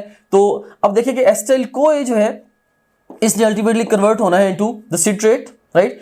और सिट्रेट ने फिर कन्वर्ट होना है इनटू आइसोसिट्रेट, आइसोसिट्रेट ने कन्वर्ट होना है into alpha ketoglutarate which will be then converted to succinyl CoA which will be then converted to succinate which will be then converted to the fumarate, और fumarate ने फिर convert होना into the malate, malate ने into oxaloacetate, और oxaloacetate ने वापस into the citrate. सो एक cyclic fashion में इस साइकिल ने रन होना है. अब यहाँ पे जो फोकस करने वाले पॉइंट्स हैं वो कौन कौन से हैं, जरा गौर करें कि पहली डीकार्बोक्सिलेशन देखिए कहां पे हुई है, जब आइसोसिट्रेट अल्फा कीटोग्लूटरेट में कन्वर्ट हुआ. और अब देखें कि NAD ने किसको ऑक्सीडाइज किया है, बेसिकली यू सीन हियर कि इसने ये जो आइसोसिट्रेट है NAD ने इसको ऑक्सीडाइज किया है, राइट. क्योंकि इससे इसने हाइड्रोजन को रिमूव किया है NAD ने, इसलिए NAD ने आइसोसिट्रेट को ऑक्सीडाइज किया है. और उसके बाद फिर अब देखें कि अल्फा कीटोग्लूटरेट की जब सक्सिनल कोए में कन्वर्जन होती है तो इस प्रोसेस में भी देखें आप कि ये सेकंड डीकार्बोक्सिलेशन हुई है. और इस प्रोसेस में भी अगर आप गौर करें कि इस प्रोसेस में भी NADH2 में कन्वर्ट हुआ है. सो NAD ने अल्फा कीटोग्लूटरेट को भी ऑक्सीडाइज किया है. सो भी क्वेश्चन भी था, तो बेसिकली अब देखें कि NAD ने आइसोसिट्रेट को भी ऑक्सीडाइज किया, इसके अलावा अल्फा कीटो ग्लूटरेट को भी ऑक्सीडाइज किया. और आइसोसिट्रेट जब अल्फा कीटो ग्लूटरेट में कन्वर्ट होगा उस वक्त भी कार्बन डाइऑक्साइड का एक मॉलिक्यूल निकलेगा, और जब एक मॉलिक्यूल अल्फा कीटो ग्लूटरेट का सक्सिनल कोए के एक मॉलिक्यूल में कन्वर्ट होगा उस वक्त भी एक कार्बन डाइऑक्साइड का मॉलिक्यूल ने निकलना है.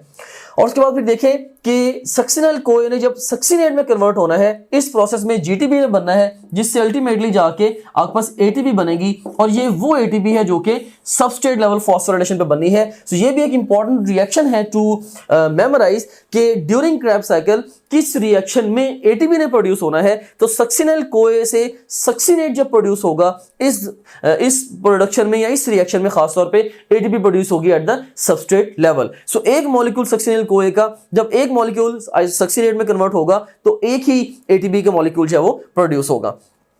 फिर सक्सिनेट ने जब फ्यूमरेट में कन्वर्ट होना है तो इस रिएक्शन में बेसिकली क्या होता है, FADH2 ने प्रोड्यूस होना है. FADH2 ने, ये भी NADH2 की तरह ही ये एनर्जी का एक चेक है. अब ये रिएक्शन भी इंपॉर्टेंट है क्योंकि पूरी सेलुलर रेस्पिरेशन में सिर्फ एक ही रिएक्शन ऐसा है जहां पे FADH2 प्रोड्यूस हो रहा है, और वो है कि जब सक्सिनेट ने फ्यूमरेट में कन्वर्ट होना है. और यहां पे जो एंजाइम इन्वॉल्व है वो सक्सिनेट डीहाइड्रोजिनेज एंजाइम है. सो इसलिए चूंकि एक यूनिक सा रिएक्शन है, इस जैसा कोई और रिएक्शन नहीं है पूरे सेलुलर रेस्पिरेशन में जहां पे FADH2 प्रोड्यूस हो रहा हो, तो इसलिए इसको आपने याद रखना है क्योंकि एग्जाम आपसे पूछ भी सकता है कि FADH2 की प्रोडक्शन किस रिएक्शन में होती है during Krebs cycle when succinate is converted to fumarate, या FAD जो है ये किसको ऑक्सीडाइज करेगा, तो FAD जो बेसिकली ये सक्सिनेट को ऑक्सीडाइज करेगा, और अल्टीमेटली सक्सिनेट कन्वर्ट होगा इनटू फ्यूमरेट और FAD कन्वर्ट होगा इनटू FADH2.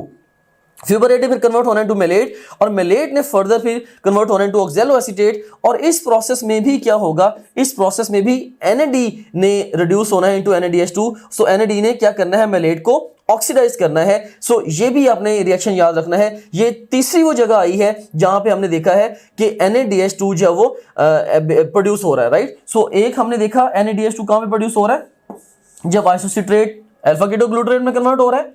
दूसरे नंबर पे जब अल्फा कीटोग्लूटरेट सक्सिनल कोए में कन्वर्ट हो रहा है, और तीसरे नंबर पे हम देख रहे हैं कि जब मेलेट ऑक्सैलोएस्टेट में कन्वर्ट हो रहा है. सो ये तीन मेजर साइट्स हैं जहां पे NADH की प्रोडक्शन है, NADH2 की, और एक मेजर साइट है यानी कि जब सक्सिनेट फ्यूमरेट में कन्वर्ट होता है जहां पे FADH2 की प्रोडक्शन है. और इसके अलावा आप कह लें कि एक मेजर पॉइंट है यानी कि जब सक्सिनल कोए ने सक्सिनेट में कन्वर्ट होना है जहां पे एक ATP प्रोड्यूस हो रही है, और कार्बन डाइऑक्साइड, ये दो मेजर रिएक्शंस हैं जहां पे कार्बन डाइऑक्साइड प्रोड्यूस हो रही है जब आइसोसिट्रेट ने अल्फा कीटोग्लूटरेट में कन्वर्ट होना है, और अल्फा कीटोग्लूटरेट में फिर उसके बाद सक्सिनल कोए में कन्वर्ट होना है. ये दो मेजर रिएक्शंस हैं, ये दो मेजर स्टेप्स हैं जहां पे कार्बन डाइऑक्साइड प्रोड्यूस होगी. सो क्रैब साइकिल को लेके क्वेश्चंस कैसे कैसे आएंगे, लाइक इसकी लोकेशन के बारे में क्वेश्चंस आ सकते हैं. ऑफ कोर्स क्रैब साइकिल कहां पे कैरी आउट हो रहा है, इन द माइटोकॉन्ड्रियल मैट्रिक्स, जैसे हमने पहले डिस्कस किया था. एस्टल कोए की फॉर्मेशन है ये भी for all practical purposes mitochondrial matrix में है. जो क्रैब साइकिल है ये भी माइटोकॉन्ड्रियल मैट्रिक्स के अंदर है. और उसके बाद फिर एग्जाम यहां से क्वेश्चन पूछ सकता है कि किस स्टेप पे कार्बन डाइऑक्साइड प्रोड्यूस हुई, राइट। सो वो हमने डिस्कस कर लिया। किस स्टेप पे एटीपी प्रोड्यूस हुई वो हमने डिस्कस कर लिया। किस स्टेप पे NADH2 और FADH2 प्रोड्यूस हुए ये भी हमने डिस्कस कर लिया। इसके बाद फिर कैलकुलेशंस के ऊपर भी क्वेश्चन आ सकता है, तो कैलकुलेशंस पे क्वेश्चन के हवाले से यू सीन हियर कि एग्जाम आपसे पूछ सकता है कि एक क्रैब साइकिल से कितने NADH2 प्रोड्यूस हुए, कितने FADH2 प्रोड्यूस हुए, कितने कार्बन डाइऑक्साइड मॉलिक्यूल्स प्रोड्यूस हुए, कितने ATP मॉलिक्यूल्स प्रोड्यूस हुए and so on. So I am here to tell you कि बेसिकली जो एक क्रैब साइकिल से 3 NADH2 प्रोड्यूस होंगे और एक ATP का मॉलिक्यूल प्रोड्यूस होगा, एक FADH2 का मॉलिक्यूल प्रोड्यूस होगा और 2 कार्बन डाइऑक्साइड के मॉलिक्यूल प्रोड्यूस होंगे। आई am talking about one Krebs cycle. और अगर मैं आपसे यह पूछूं कि एक ग्लूकोज मॉलिक्यूल से टोटल क्रैब साइकिल कितने रन होंगे, आंसर इज 2, क्योंकि एक ग्लूकोज के मॉलिक्यूल से पायरुवेट बनने हैं 2 और जब 2 पायरुवेट बनने हैं तो एसिटाइल कोए भी बनने हैं 2 और 2 एसिटाइल कोए अगर बनेंगे तो क्रैब साइकिल भी रन कितने होंगे, 2। तो इसका मतलब यह हुआ कि अगर एक के नेट गेन्स ये हैं तो हमने अगर एक ग्लूकोज मॉलिक्यूल के लिए क्रैब साइकिल के नेट गेन्स लेने हैं, हम इस सारे को क्या करेंगे 2 के साथ मल्टीप्लाई करेंगे। सो अगर आपसे क्वेश्चन पूछा जाए कि जब एक ग्लूकोज का मॉलिक्यूल एरोबिकली ऑक्सीडाइज होता है अल्टीमेटली इन यूकैरियोटिक सेल और क्रैब साइकिल के दौरान टोटल उससे कितने NADH2 प्रोड्यूस होंगे, आंसर वुड बी 6। कितने एटीपी सबस्ट्रेट लेवल पे 2, कितने FADH2 प्रोड्यूस होंगे 2 और कितने कार्बन डाइऑक्साइड के मॉलिक्यूल प्रोड्यूस होंगे 4 मॉलिक्यूल्स एक ग्लूकोज से क्रैब साइकिल के दौरान टोटल कार्बन डाइऑक्साइड के प्रोड्यूस होंगे, राइट। सो ये जो नेट्स हैं they are very very important to memorise for sake of exam. So this is about the Krebs cycle. So हमने Krebs cycle को in detail, in depth discuss कर लिया है। इससे रिलेटेड हमने सारे के सारे क्वेश्चंस को भी साथ साथ देख लिया है और अब हम फोकस करते हैं on the electron transport chain. अब इलेक्ट्रॉन ट्रांसपोर्ट चेन पे अपनी डिस्कशन स्टार्ट करते हैं। Again very conceptual area. यहाँ पे अब एक पैटर्न क्वेश्चन है आपके सामने। ड्यूरिंग रेस्पिरेटरी चेन, जिसको हम इलेक्ट्रॉन ट्रांसपोर्ट चेन भी कहते हैं, first ATP is produced due to FADH2 when electron transfer takes place from FADH2 to coenzyme Q, coenzyme Q to cytochrome B, cytochrome B to cytochrome C और cytochrome C to cytochrome A। And the best response to this question is when the electron transfer takes place from cytochrome B to cytochrome C। जब FADH2 से पहली ATP कब आनी है, जब cytochrome B से C तक इलेक्ट्रॉन्स ने जाना है। अभी हम इसको आगे चल के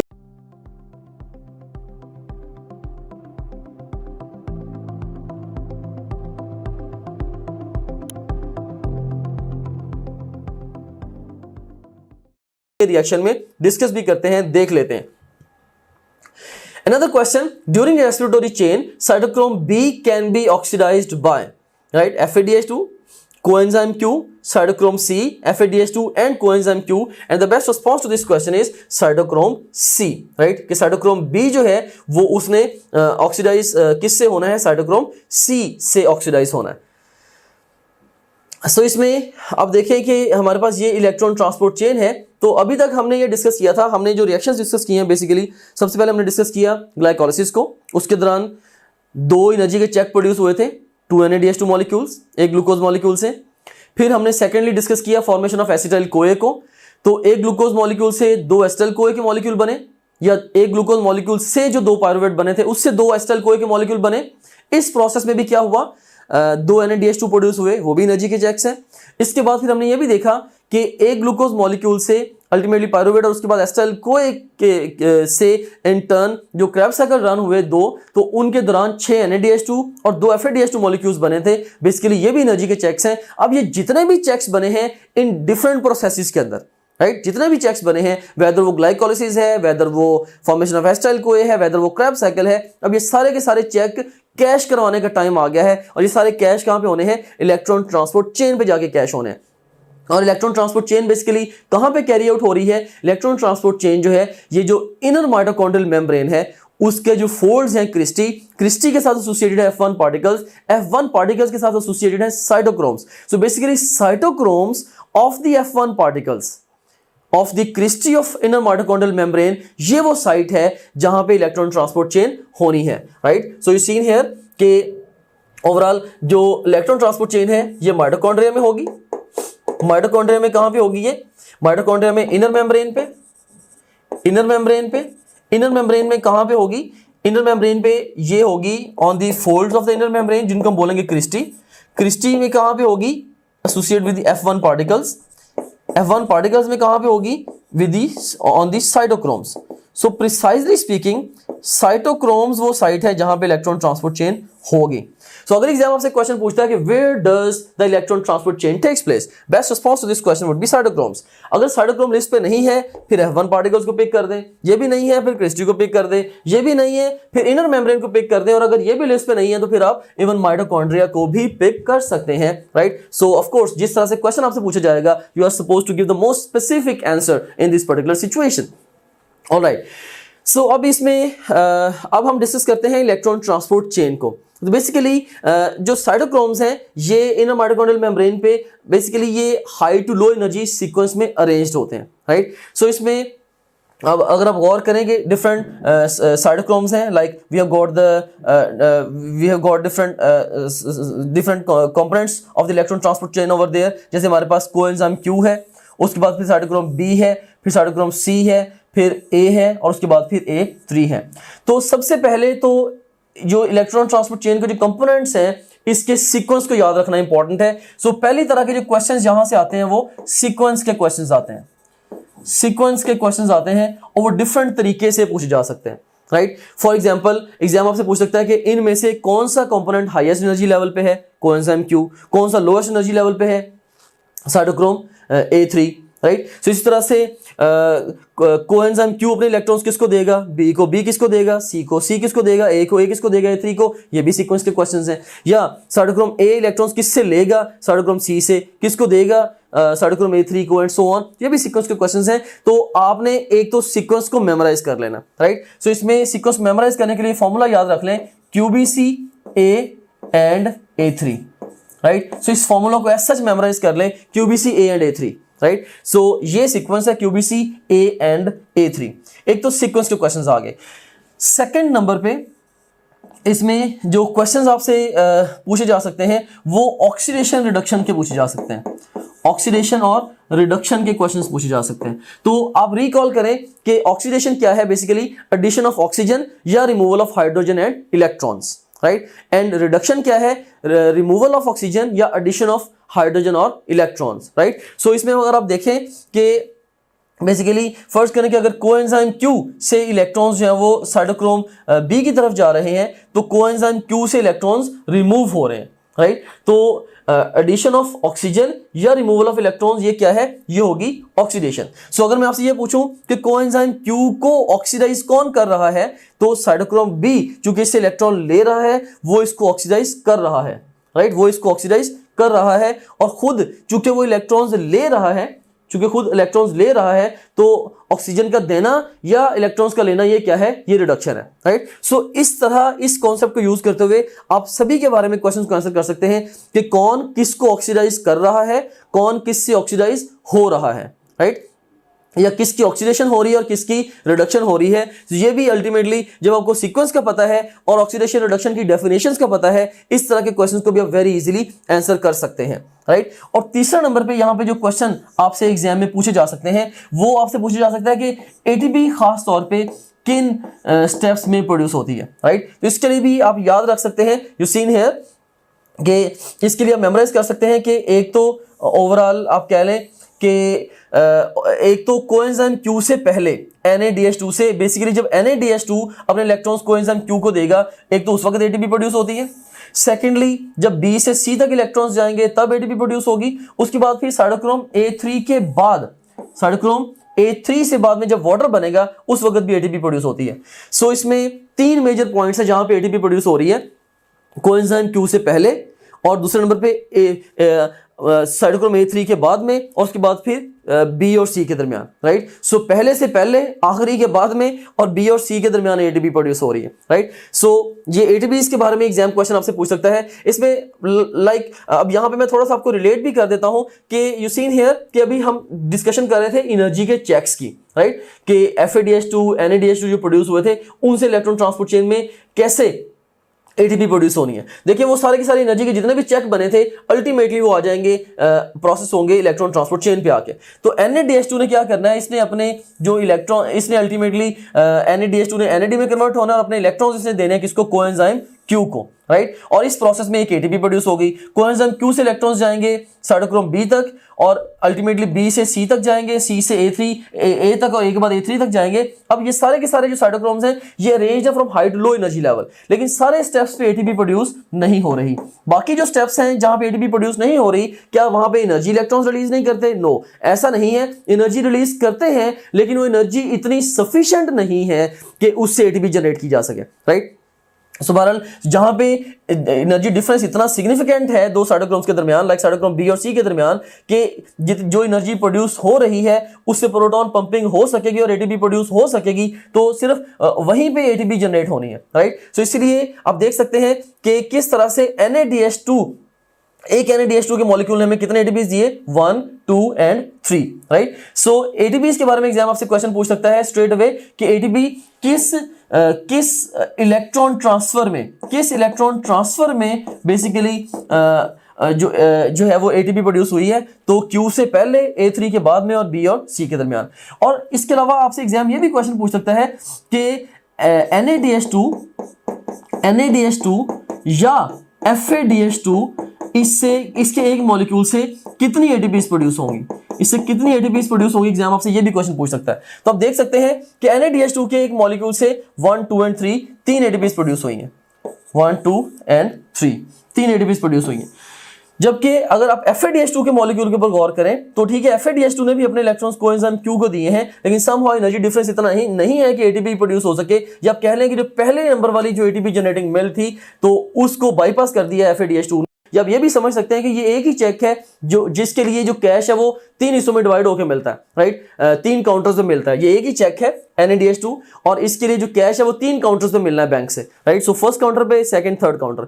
लेकिन जो FADH2 है, आप ये समझे कि इसने पहला काउंटर वैसे बाईपास कर दिया, राइट, पहला काउंटर इसने वैसे बाईपास कर दिया है, इसको सिर्फ सेकंड और थर्ड काउंटर से एटीपी मिलनी है। सो एक NADH2 से 3 एटीपीज और एक FADH2 से इलेक्ट्रॉन ट्रांसपोर्ट चेन के दौरान 2 एटीपीज आपको मिलनी है, राइट। सो इस तरह से एटीपीज की कैलकुलेशंस के बारे में क्वेश्चन आपसे पूछा जा सकता है। और सिमिलरली इलेक्ट्रॉन ट्रांसपोर्ट चेन को लेके एग्जाम आपसे ये क्वेश्चन पूछ सकता है कि फाइनल इलेक्ट्रॉन एक्सेप्टर कौन सा है, फाइनल इलेक्ट्रॉन एक्सेप्टर कौन सा है इसके अंदर? तो final electron acceptor that is oxygen. Oxygen is final electron acceptor. इस तरह से एग्जाम आपसे क्वेश्चन पूछ सकता है इसकी प्रोडक्ट्स के बारे में, लाइक एटीपी, लाइक ओवरऑल इसके एंड रिजल्ट पे लाइक क्या प्रोड्यूस हो रहा है। तो बेस्ट रिस्पॉन्स क्या है कि बेसिकली इलेक्ट्रॉन ट्रांसपोर्ट चेन के एंड पे वाटर प्रोड्यूस हो रहा है। सो एग्जाम अगर आपसे क्वेश्चन पूछता है कि किस सेलुलर रेस्पिरेशन के किस प्रोसेस में वाटर प्रोड्यूस होता है, आंसर आपका क्या होगा? Electron transport chain, right. So this is all about the electron transport chain. I hope that you have enjoyed the discussion with the electron transport chain. इसमें जो questions हैं वो different levels पे you seen here पूछे जा सकते हैं, like sequence के questions हैं, उसके बाद फिर oxidation reduction के questions हैं, ATP के electron transfer के questions हैं, फिर NADH2 FADH2 से ATPs की calculations के questions हैं, final electron receptor कौन सा है और इसके बाद water कहाँ पे produce हो रहा है and so on. So ये wide range है questions की जो कि पूछी जा सकती है from the electron transport chain, pretty conceptual area. मैंने कोशिश की है कि एग्जाम की क्वेश्चन बायस के साथ आपको मैं ये जो टॉपिक है प्रिसाइजली टीच कर सकूं। Anyways, that's all about the electron transport chain and now let's conclude our discussion by discussing the energy calculations. ये मेरा one of the most favourite areas है और एग्जाम में बच्चे ये कहते हैं जिन्होंने प्रीवियसली एंट्रेंस एग्जाम दिया है, वो ये कहते हैं कि हार्डेस्ट क्वेश्चन समटाइम्स जो अपीयर होते हैं एंट्रेंस एग्जाम में वो बायोएनर्जेटिक्स की एनर्जी कैलकुलेशंस में से होते हैं, राइट। सो हम एनर्जी कैलकुलेशंस को जरा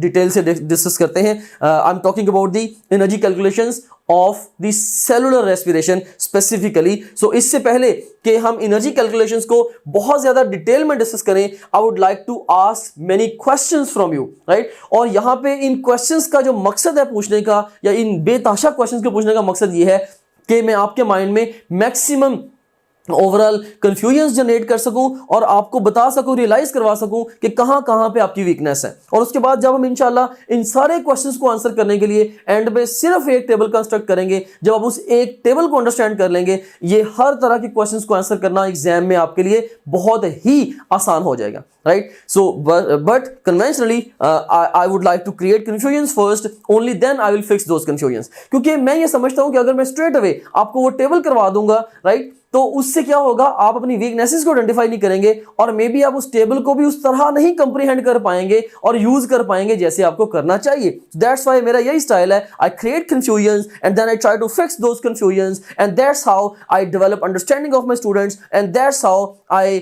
create their memory, and that's how I enable them so as to ace and excel on their exams. So I have got few questions. First of all, let me present options to you.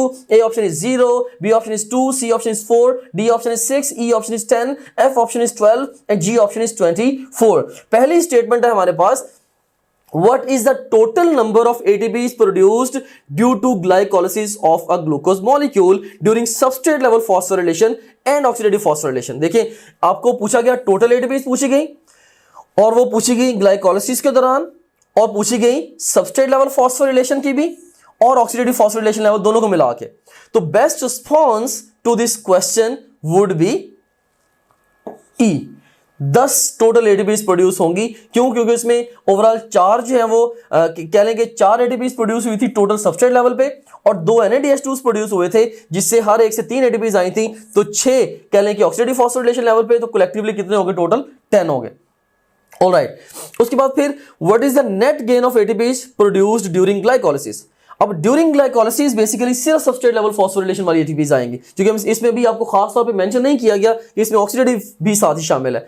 तो इसमें total 4 produce हुई है और net gain जो होगा वो कितने का होगा? वो 2 का होगा, क्योंकि इनिशियली जो प्रेपरेटरी फेज थी ग्लाइकोलिसिस की उसमें 2 एटीपीज कंज्यूम भी हुई थी. So best response to this question would be beta. Another statement, how many ATPs are produced during oxidation of a pyruvate molecule. ठीक है, जब एक पायरुवेट मॉलिक्यूल इसकी ऑक्सीडेशन हो रही है, राइट, तो ये पायरुवेट मॉलिक्यूल की ऑक्सीडेशन हो रही है या जब इस एस्टर कोई बन रहा है उस वक्त कितनी एटीपीज प्रोड्यूस होंगी. And the best response to this question is 0. हमने देखा था कि सबस्ट्रेट लेवल पे कोई भी एटीपी प्रोड्यूस वहां पे नहीं हुई थी. Another statement, number of NADH2s produced by a pyruvate molecule during cellular respiration is. अब एक पायरुवेट से बेसिकली ओवरऑल जो NADH2 मॉलिक्यूल्स हैं, जो एक पायरुवेट मॉलिक्यूल्स, जो number of NADH2s produced by a pyruvate molecule during cellular respiration. अब देखिए एक पायरुवेट मॉलिक्यूल से बेसिकली कितने NADH2s प्रोड्यूस होने हैं.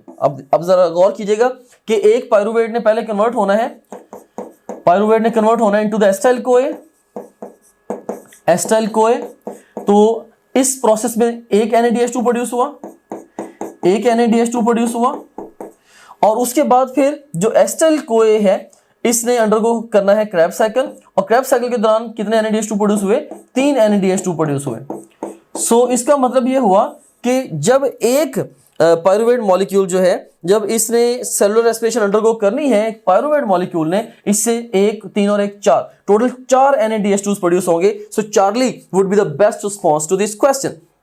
अभी हम ये इन सारे क्वेश्चंस की बेसिक अंडरस्टैंडिंग हम लेके भी आए हैं. You should be able to answer these questions अगर आपने वो सारा जो प्रीवियस लेक्चर उसको क्रिटिकली अंडरस्टैंड किया है. यहाँ पे जस्ट मैं आपको फैक्ट्स, सेम फैक्ट्स दोबारा रिवाइज करवा रहा हूँ और ज्यादा प्रैक्टिकल शक्ल में दे रहा हूं ताकि आप ज्यादा आसानी के साथ कम टाइम में क्वेश्चंस को एग्जाम में आंसर कर पाएं. So we have got another range of questions. Let me present options to you first. A option is 0, B option is 2, C option is 4, D option is 6, E option is 10, F option is 12 and G option is 24. और first statement है हमारे पास, in aerobic respiration total number of ATPs produced due to a Krebs cycle via substrate level phosphorylation and oxidative phosphorylation is.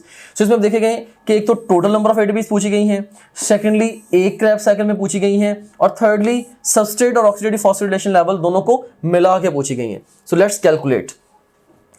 एक Krebs cycle के दौरान substrate level phosphorylation पे हमने क्या स्टडी किया, कितनी एटीपीज आई थी? 1 ATP. और इसके अलावा एक Krebs साइकिल के दौरान NADH2 कितने प्रोड्यूस हुए थे? NADH2 प्रोड्यूस हुए थे 3 NADH2 और एक NADH2 से टोटल एटीपीज कितनी आई थी? 3. सो इसका मतलब यह हुआ कि एक Krebs साइकिल के दौरान जो NADH2 प्रोड्यूस होते हैं उनसे टोटल 9 एटीपीज आएंगे हमारे पास. इस तरह से एक Krebs साइकिल के दौरान एक FADH2 प्रोड्यूस होता है और एक FADH2 से जो एटीपीज आती हैं वो 2 आती हैं. सो अल्टीमेटली क्रैब साइकिल के दौरान जो FADH2s आएंगे उनसे जो ATPs आनी है वो 2 आनी है। सो अल्टीमेटली हमारा जो आंसर बनेगा 9 to 11 and 1 12। So best response to this question would be F। So एक क्रैब साइकिल से सबस्ट्रेट लेवल और ऑक्सीडेटिव फॉस्फोरिलेशन लेवल ये दोनों रिप्रेजेंट कर रहे हैं ऑक्सीडेटिव फॉस्फोरिलेशन लेवल को, राइट। सबस्ट्रेट लेवल और ऑक्सीडेटिव फॉस्फोरिलेशन लेवल को मिला के कितनी ATPs आनी है? Best response is 12। Very tricky question. Another statement, collective number of NADH and FADH2 produced during complete breakdown of a glucose molecule। अब कुल कितने NADH2 प्रोड्यूस होते हैं और कितने FADH2 प्रोड्यूस होते हैं? सो इसको हम कैलकुलेट करते हैं। ग्लाइकोलिसिस के दौरान कितने प्रोड्यूस हुए थे? 2 NADH2। और उसके बाद फिर एस्टाइल कोए फॉर्मेशन के दौरान अगेन 2 NADH2s। और फिर 2 क्रैब साइकिल के दौरान अल्टीमेटली कितने प्रोड्यूस हुए थे? 6 NADH2s। तो टोटल NADH2s कितने हो गए? 10 NADH2s हो गए। और FADH2 कितने प्रोड्यूस हुए थे? तो एक क्रैब साइकिल के दौरान एक, तो 2 क्रैब साइकिल के दौरान 2 FADH2 प्रोड्यूस होंगे। तो क्योंकि एक पूरे ग्लूकोज मॉलिक्यूल की बात की गई है, सो 10 NADH2 एंड ओवरऑल जो FADH2s हैं ये 2 हो गए, यानी कि अल्टीमेटली इनका जो कलेक्टिव नंबर है that will turn out to be 12। Again best response would be F। Another statement, what is the net gain of ATPs produced due to glycolysis of a glucose molecule? तो overall एक glucose molecule की जब glycolysis हुई है उससे net gain ATPs का कितना आया? पूछा गया आपसे नेट गेन। तो टोटल गेन 4 का था, 2 इनिशियली प्रेपरेटरी फेज में यूज हुई। तो best response to this question would be Charlie 4। Another statement, number of NADH2 produced at level of Krebs cycle due to one glucose molecule is। अब एक glucose molecule की वजह से 2 Krebs cycle होंगे, एक क्रैब साइकिल में 3, तो 2 Krebs cycle में टोटल 6 NADH2s प्रोड्यूस होंगे। Answer is delta. Another question, total number of ATPs produced due to Krebs cycle for one glucose molecule is। तो एक ग्लूकोज मॉलिक्यूल से 2 साइकिल रन होंगे और एक साइकिल में एक ATP, जिसका मतलब ये हुआ कि एक ग्लूकोज मॉलिक्यूल से 2 टोटल ATPs आएंगी during Krebs cycle via substrate level. So answer is beta. Another range of questions with different options. A option is 30, B option is 32, C option is 34, D option is 36, E option is 38 and F option is 40. And first statement हमारे पास, what is total gain of ATPs when one glucose molecule is completely and aerobically oxidized in a eukaryotic cell? आपसे एक तो total gain पूछा गया है, secondly complete and aerobic respiration के बारे में पूछा गया है, और थर्डली यूकैरियोटिक सेल में के बारे में पूछा गया है। Anyways best response to this question would be 40। ये 40 का फिगर कैसे आया इसको भी हम आगे चल के डिस्कस करते हैं। Another question, what is net gain? अब यहां पे बात हो रही है नेट गेन की। Net gain of ATPs when one glucose molecule is completely and aerobically oxidized in a eukaryotic cell. Total gain 40 का है, तो नेट गेन जो है वो यूकैरियोटिक सेल के अंदर 36 का है। तो नेट गेन 36 कैसे आया इसको भी हम आगे चल के एक टेबल में डिस्कस करेंगे। जो भी क्वेश्चन मैं आपसे पूछ रहा हूं, इन क्वेश्चंस की जो रीजनिंग है वो स्ट्रेट हम जो टेबल डिस्कस करेंगे उसके अंदर आएगी। Another question, what is the total gain of ATPs when one glucose molecule is completely and aerobically oxidized in a prokaryotic cell? अब आपसे पूछा गया है कि प्रोकैरियोटिक सेल में जो टोटल गेन है ATPs का वो कितना है? Answer is again 40। एंड अब नेक्स्ट क्वेश्चन है, what is the net gain of ATPs when one glucose molecule is completely and aerobically oxidized in a prokaryotic cell. अब जो प्रोकैरियोटिक सेल है उसके अंदर नेट गेन पूछा गया है, तो नेट गेन हमने यूकैरियोटिक सेल्स में देखा था 36 है, लेकिन प्रोकैरियोटिक सेल्स में 38 है। ये क्यों 38 है, 36 नहीं है, इसको हम आगे चल के टेबल में डिस्कस करते हैं। Another range of questions, options है हमारे पास 4, 6, 30, 32, 34, 36, 38 and 40। and statement है first, what is the total gain of ATPs through oxidative phosphorylation when one glucose molecule is completely and aerobically oxidized in a eukaryotic cell। तो total gain ATPs का oxidative phosphorylation से क्या होगा, right. सो यहां पे पूछा गया है टोटल गेन और पूछा गया है via the oxidative phosphorylation.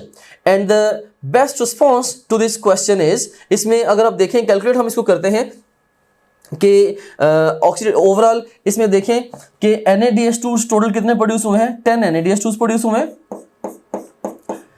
10 NADH2, और इससे टोटल ATPs कितनी आनी है? अल्टीमेटली 30 ATPs NADH2 से आनी है, और 2 FADH2 प्रोड्यूस हुए हैं, FADH2 प्रोड्यूस हुए हैं, और इससे टोटल ATPs कितनी आनी है? 4 आनी है। सो इसका मतलब यह हुआ कि जो टोटल ओवरऑल जो गेन है ATPs का ऑक्सीडेटिव फॉस्फोरिलेशन से that will turn out to be 34। So E would be the best response. इसको हम आगे चल के टेबल में और भी डिटेल से डिस्कस करते हैं। What is the net gain of ATPs through oxidative phosphorylation when one glucose molecule is completely and aerobically oxidized in a eukaryotic cell? अब नेट गेन पूछा गया है ऑक्सीडेटिव फॉस्फोरिलेशन का, तो इस क्वेश्चन के लिए जो बेस्ट रिस्पॉन्स होगा हमारा दैट वुड बी 32। अब ये 32 क्यों है, ये काफी पैराडॉक्सिकल किस्म का क्वेश्चन है, बट इसको हम आगे चल के इसकी जो रीजनिंग है इसको डिटेल से हम डिस्कस करते हैं। लेकिन इसमें यहां पे मैं एक पॉइंट जनरेट करता चलूं कि वो NADH2s जो कि ग्लाइकोलाइसिस में प्रोड्यूस हुए थे, जब वो NADH2s जाते हैं into the mitochondria for taking part in the electron transport chain, तो हर NADH2 को ट्रांसपोर्ट करने के लिए अल्टीमेटली एक ATP कंज्यूम होती है, राइट। सो 2 NADH2s को ट्रांसपोर्ट करने के लिए 2 ATPs कंज्यूम होगी। सो 34 में से हम 2 माइनस करेंगे तो नेट गेन आएगा, तो आंसर इज 32। अभी आगे टेबल में मजीद इसको एलैबोरेट करते हैं। And another question, what is total gain of ATPs through substrate level phosphorylation when one glucose molecule is completely and aerobically oxidized in a eukaryotic cell? अब substrate level phosphorylation पे total gain कितना है? देखें glycolysis में कितने हैं ATPs 4, और acetyl कोए फॉर्मेशन के दौरान 0, उसके बाद फिर क्रैब साइकिल के दौरान 2 ATPs आए सबस्ट्रेट लेवल पे। तो इसका बेस्ट रिस्पॉन्स फिर क्या हुआ, 4 + 0 + 2 = 6। So best response is 6 to this question beta. Another statement, what is the net gain of ATPs through substrate level phosphorylation when one glucose molecule is completely and aerobically oxidized in a eukaryotic cell? अब total gain अगर substrate level पे 6 का है तो net gain basically इसमें वो 2 ATPs minus हो जाएंगी जो कि ग्लूकोज की एक्टिवेशन में प्रेपरेटरी फेज ऑफ ग्लाइकोलाइसिस में कंज्यूम हुई थी। तो 6 - 2 = 4। So best response to this question would be alpha. और उसके बाद फिर what is total gain of ATPs through NADH2 when one glucose molecule is completely and aerobically oxidized in a eukaryotic cell? अब NADH2 से जो कि हमें एक ग्लूकोज मॉलिक्यूल की कंप्लीट और एरोबिक ऑक्सीडाइजेशन से यूकैरियोटिक सेल में मिलेंगे, वो कितने होंगे? सो बेसिकली 10 NADH2 आए थे, उससे जो ATPs आई थी वो कितनी आई थी? 30 आई थी। तो best response to this question would be Charlie, that is 30, right. Well, अभी मैंने जितने भी क्वेश्चंस आपसे पूछे हैं, if you got most of the questions wrong, इसके बारे में बिल्कुल भी आपको परेशान होने की ज़रूरत नहीं है, क्योंकि ये क्वेश्चंस हैं ही ऐसे कि जब तक आप क्रिटिकली एक स्पेसिफिक वे में इंफॉर्मेशन को अंडरस्टैंड ना कर लें और इस पैटर्न पे बहुत सारे क्वेश्चंस की प्रैक्टिस ना कर लें, तब तक आप इन क्वेश्चंस को आंसर नहीं कर पाते। Anyways, I am going to construct a table so as to enable you to answer all such sort of questions जो कि मैंने भी आपसे पूछे हैं। तो ये one of my most favourite tables है in the entire biology, because I use to tell to my students कि ये बेसिकली एक 2 डायमेंशनल सरफेस पे 3 डायमेंशनल टेबल है, क्योंकि डिफरेंट वेज से इंफॉर्मेशन को कह लें कि सम अप कर रहा है, और इसको इंटरप्रेट करके आप हंड्रेड्स ऑफ क्वेश्चंस के आंसर्स कर सकते हैं। So let me explain this table to you. इसको अंडरस्टैंड करने के बाद आप दोबारा वीडियो को प्लेबैक करके अब जो क्वेश्चंस हैं उन क्वेश्चंस के थ्रू दोबारा मेरे साथ इंटरेक्ट कीजिएगा, and this time you will see that you will enjoy the process of answering questions with me, right. So let's construct this table. So let me orient you towards this table. इसमें extreme left column में हमारे पास respective stage of cellular respiration है, second column में substrate level phosphorylation से ATP के gains की बात हो रही है, और थर्ड कॉलम में ऑक्सीडेटिव फॉस्फोरिलेशन से एटीपी के गेन्स की बात हो रही है, और उसके बाद फिर फोर्थ कॉलम में हमारे पास सम है, राइट। तो स्टेजेस में हमारे पास जैसे डिफरेंट कह लें कि प्रोसेसेस हैं, like first of all we have got the glycolysis, then we have got the pyruvate oxidation या formation of acetyl CoA, and thirdly we have got the Krebs cycle. तो ये 3 बेसिक प्रोसेसेस हैं cellular respiration के, aerobic cellular respiration के to be more specific, glycolysis, pyruvate oxidation and Krebs cycle. और इन 3 processes में 2 तरीकों से, यानी कि सबस्ट्रेट लेवल फॉस्फोरिलेशन और ऑक्सीडेटिव फॉस्फोरिलेशन, इन 2 तरीकों से एटीपी जो है वो प्रोड्यूस होती है। सो ऑक्सीडेटिव फॉस्फोरिलेशन से मुराद जो है मेरी इलेक्ट्रॉन ट्रांसपोर्ट चेन है। और इससे पहले कि हम इस टेबल की निटी ग्रिटी में जाएं, मैं कुछ फैक्ट्स आपको बताना चाहता हूं कि when I was constructing this table, उस वक्त मेरे माइंड में जस्ट 1 ग्लूकोज मॉलिक्यूल था, राइट। सो ये टेबल एक ग्लूकोज के मॉलिक्यूल के लिए है।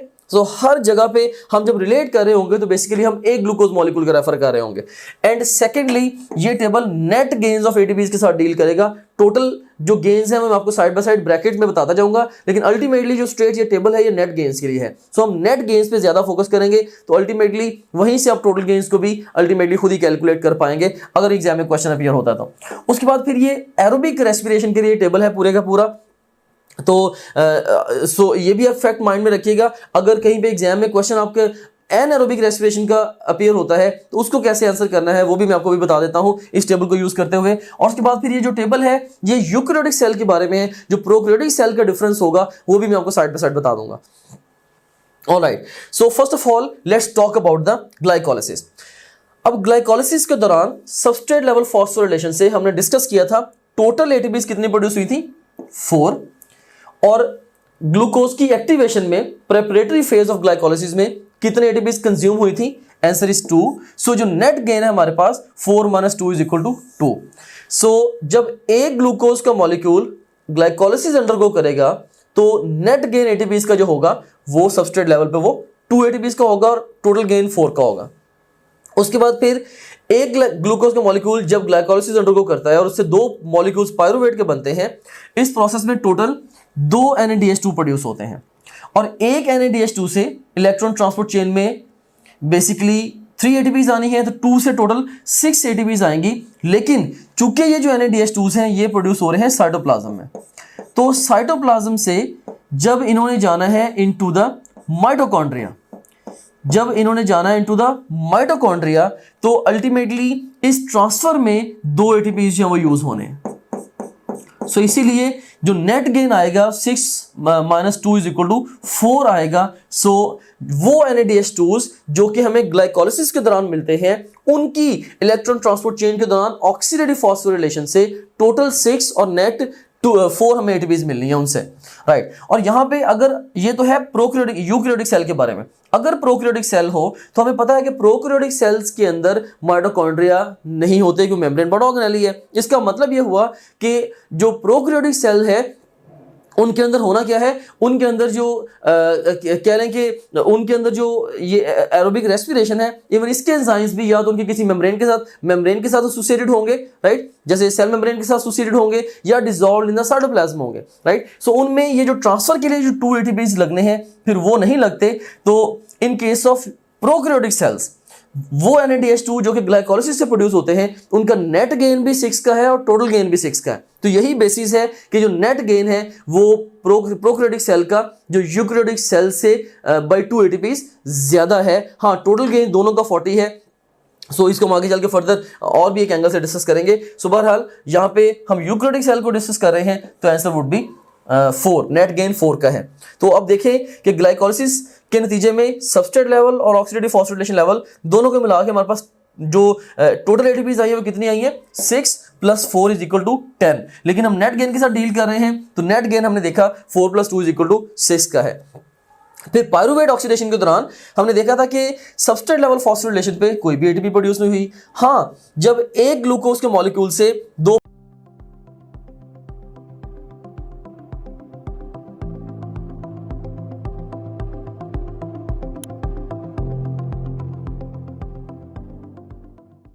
पायरुवेट बने थे और उन 2 पायरुवेट मॉलिक्यूल्स की जब ऑक्सीडेशन हुई थी और यानी कि उनसे 2 एसिटिल कोए बने थे, तो इस दौरान क्या हुआ था 2 NADH2s प्रोड्यूस हुए थे और ये माइटोकॉन्ड्रिया के अंदर ही प्रोड्यूस होते हैं, राइट। सो इसीलिए इससे जो एटीपीज आएंगे हमारे पास 6 आएंगे। सो टोटल और नेट गेन जो है वो अल्टीमेटली 6 का बन जाएगा। सो जब 2 पायरुवेट मॉलिक्यूल से 2 एसिटिल कोए बनेंगे तो इससे टोटल 2 NADH2s और 6 एटीपीज जो है वो प्रोड्यूस होंगी।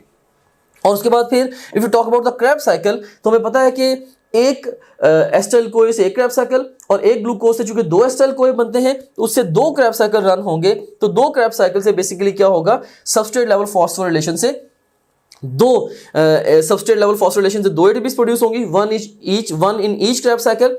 और इसके अलावा एक क्रेब्स साइकिल में चूंकि 3 NADH2 और 1 FADH2 प्रोड्यूस हुए थे तो 2 क्रेब्स साइकिल में 6 NADH2s एंड 2 FADH2s प्रोड्यूस हुए हैं। तो 6 NADH2 से जो एटीपीज आई हैं 6 × 3 = 18 एंड 2 FADH2 से जो एटीपीज आई हैं दे आर 2 × 2 = 4। तो 22 जो एटीपीज हैं बेसिकली उन NADH2s और FADH2 से आते हैं जो कि एक ग्लूकोज मॉलिक्यूल की क्रेब्स साइकिल के दौरान प्रोसेसिंग से अल्टीमेटली प्रोड्यूस होते हैं, राइट। सो जो क्रेब्स साइकिल के नतीजे में जो सबस्ट्रेट लेवल फॉस्फोरिलेशन से एटीपीज आई 2 और ऑक्सीडेटिव फॉस्फोरिलेशन से जो एटीपीज आई वो 22 है। तो अल्टीमेटली हमारे पास जो सम आ गया वो 24 का आ गया। तो इसके बाद फिर अब ये भी देखें कि अगर हम देखें ग्लाइकोलाइसिस पायरुवेट ऑक्सीडेशन और क्रेब्स साइकिल, इन तीनों के सबस्ट्रेट लेवल का अगर हम सम निकालें, इसमें आप देखें कि जो टोटल गेन है वो कितने का है, क्योंकि अब हम बात करें टोटल की, तो टोटल गेन 4 + 0 + 2 = 6। सो जब एक glucose molecule completely and aerobically oxidize होगा इन यूकैरियोटिक सेल, तो सबस्ट्रेट लेवल फॉस्फोरिलेशन से टोटल 6 एटीपीज आ रही हैं। नेट गेन 4 का होगा, क्योंकि जो 2 एटीपीज हैं वो ग्लाइकोलाइसिस में ग्लूकोज की एक्टिवेशन में यूज हुई थी। उसके बाद फिर इसी तरीके से जब एक ग्लूकोज का molecule completely and aerobically oxidize होगा इन अ यूकैरियोटिक सेल, तो उससे ऑक्सीडेटिव फॉस्फोरिलेशन से टोटल एटीपीज कितनी आती हैं, तो यू सीन हियर 6 एटीपीज आई NADH2 प्रोडक्शन से ड्यूरिंग ग्लाइकोलाइसिस, जो कि ग्लाइकोलाइसिस के दौरान प्रोड्यूस हुए थे। फिर 6 एटीपीज ही आई because of NADH2 obtained due to the formation of acetyl CoA, and इसी तरह से 18 एटीपीज आई फ्रॉम द NADH2s obtained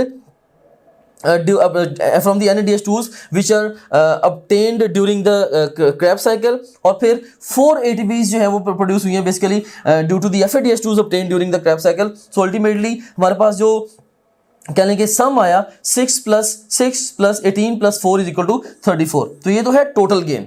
तो नेट गेन कितने का होगा, चूंकि यूकैरियोटिक सेल के साथ हम डील कर रहे हैं, तो जो NADH2s उसके ग्लाइकोलाइसिस के दौरान प्रोड्यूस हुए थे, उनकी माइटोकॉन्ड्रिया में ट्रांसफर के लिए 2 एटीपीज कंज्यूम हुए थे, उसको माइनस करेंगे टोटल में से 34 - 2 = 32। सो जब एक ग्लूकोज का molecule completely and aerobically oxidize होगा इन अ यूकैरियोटिक सेल, उसमें ऑक्सीडेटिव फॉस्फोरिलेशन के नतीजे में टोटल 34 और जो नेट है वो 32 एटीपीज आएंगे। और अगर हम इनको सम करें, आप किसी भी साइड से सम कर लें, लाइक से अगर आप टॉप टू बॉटम करते हैं तो 10 + 6 + 24, तो आपके पास जो काउंट आएगा दैट विल बी 40। ये ओवरऑल टोटल का है। और जो नेट गेन की अगर आप बात करें तो इसमें से 40 में से आप 4 माइनस करेंगे। वो कौन कौन से 4 माइनस करने हैं, एक जो 2 NADH2s के ट्रांसफर पे 2 एटीपीज लगी थी, और दूसरे नंबर पे जो 2 एटीपीज लगी थी ग्लूकोज की एक्टिवेशन के लिए, तो इन 4 एटीपीज को आप माइनस करेंगे तो आपके पास जो टोटल काउंट है वो ओवरऑल जो है वो 36 का आ जाएगा। सो इसी तरीके से अगर आप इस तरफ से भी सम करेंगे तो बेसिकली आप देखिए सबस्ट्रेट लेवल और ऑक्सीडेटिव फॉस्फोरिलेशन लेवल के जो नतीजे में एटीपीज हमें मिल रही हैं, इनको भी सम करेंगे, अगेन आपके पास टोटल गेन जो वो 40 का ही आ रहा है, और जो नेट गेन है वो 36 का आ रहा है। हाँ, अब यहाँ पे ये जो नेट गेन है, ये अब देखिए यहां से हमें पता क्या चला कि जब एक glucose molecule completely and aerobically oxidise होता है in a eukaryotic cell, total gain ATPs का कितना है 40।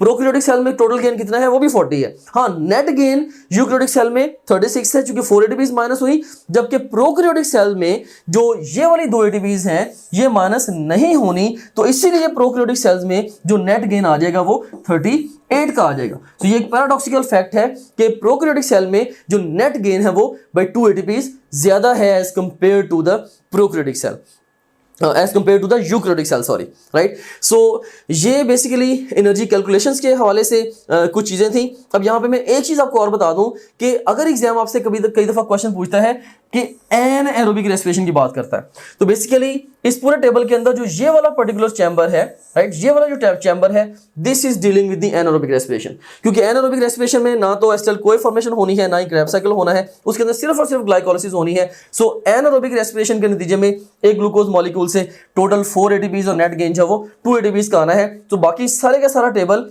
एनाएरोबिक रेस्पिरेशन के लिए इररेलेवेंट हो जाता है। सो इसमें आप देखें कि इस टेबल को लेके एग्जाम अब कई तरीके से क्वेश्चंस पूछ सकता है। लाइक इसमें हर एक चैम्बर भी क्वेश्चंस से भरा हुआ है, राइट। फॉर एग्जांपल ग्लाइकोलाइसिस से सबस्ट्रेट लेवल फॉस्फोरिलेशन से टोटल एटीपीज कितने आए, नेट कितने आए, और सिमिलर वे में बाकी सारे चैम्बर से भी क्वेश्चन पूछे जा सकते हैं। लाइक क्रेब्स साइकिल से ऑक्सीडेटिव फॉस्फोरिलेशन के दौरान कितने एटीपीज आए टोटल और नेट कितने आए, and so on, right. So इस तरह से इंडिविजुअली हर चैम्बर जो है इसमें क्वेश्चन से भरा हुआ है। फिर इन चैम्बर्स के जो कॉम्बिनेशंस हैं, लाइक डिफरेंट प्रोसेसेस को मिला के, लाइक ग्लाइकोलाइसिस और पायरुवेट ऑक्सीडेशन और क्रेब्स साइकिल को मिला के सबस्ट्रेट लेवल पे कितने एटीपीज आए टोटल और नेट, और इसी तरह से जो ऑक्सीडेटिव फॉस्फोरिलेशन के नतीजे में ग्लाइकोलाइसिस, पायरुवेट ऑक्सीडेशन और क्रेब्स साइकिल से जो NADH2 FADH2 आए थे ओवरऑल, उससे कितने एटीपीज प्रोड्यूस हुए, तो उसका टोटल और नेट गेन्स आपसे पूछे जा सकते हैं। स्ट्रेट कई दफा इवन जो NADH2 और FADH2 का काउंट डायरेक्टली पूछा जा सकता है, लाइक टोटल कितने NADH2 प्रोड्यूस होते हैं? तो एक ग्लूकोज मॉलिक्यूल जब कंप्लीटली एंड एरोबिकली ऑक्सीडाइज होता है इन अ यूकैरियोटिक सेल, अब देखें 2 + 2 = 4 + 6 = 10 NADH2, और इन 10 NADH2 से ATPs कितनी आएंगी? 30 आएंगी। टोटल FADH2 कितने प्रोड्यूस होते हैं? 2, तो इससे ATPs जो कितनी आएंगी? वो 4 आएंगी, and so on, right. So इस तरह से इन ओवरऑल हर चैम्बर से क्वेश्चंस हैं, फिर चैम्बर्स के कॉम्बिनेशन से डिफरेंट वे से क्वेश्चंस हैं। सो अब आप जो ओवरऑल ये जो लेक्चर को प्लेबैक करके भी बेतहाशा क्वेश्चंस को प्रैक्टिस करें, इस टेबल को ध्यान से मेमोराइज कर लें। अंडरस्टैंड तो आपने कर लिया है, इसको मेमोराइज भी कर लें, जरूरत पेश आती है इस टेबल की डिस्कशन को एक दफा दोबारा सुन लें, फिर जो क्वेश्चंस मैंने पहले आपसे डिस्कस किए हैं उनको भी प्रैक्टिस करें, और इसके अलावा क्वेश्चन बैंक में जाके भी आप क्वेश्चंस को रिमार्केबली प्रैक्टिस करें, ताकि वहां से ओवरऑल आपकी क्वेश्चंस की इस तरह के क्वेश्चंस को आंसर करने की अच्छी वाली प्रैक्टिस हो जाए, और एग्जाम में आप बैठे बैठे कभी भी कंफ्यूज ना हो, और कम से कम टाइम में आप बहुत प्रिसाइजली क्वेश्चंस को आंसर कर पाएं। So this is all about the calculations of the cellular respiration.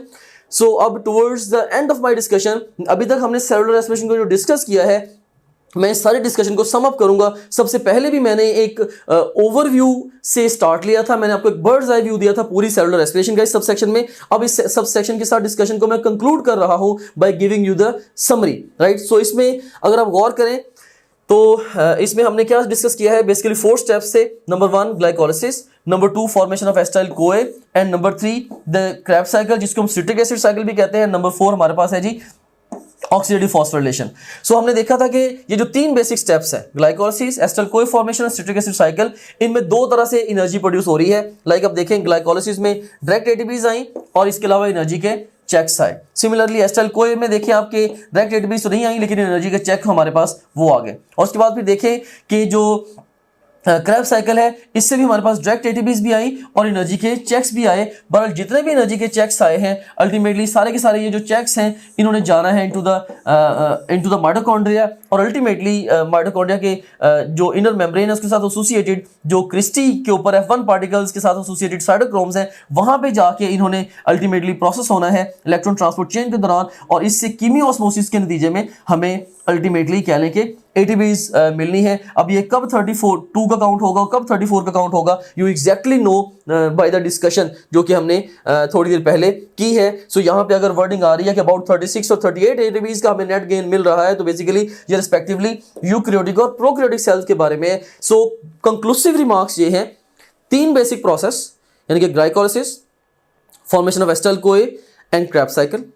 इन तीनों प्रोसेसेस में 2 तरीके से एनर्जी प्रोड्यूस होनी है, सबस्ट्रेट लेवल पे और ऑक्सीडेटिव फॉस्फोरिलेशन लेवल पे, और आपने केयरफुली मेमोराइज कर लेना है कि कब किस तरीके से कितनी एटीपी टोटल या नेट प्रोड्यूस होती है, and so on. So that's all about the calculations of the energy regarding the cellular respiration.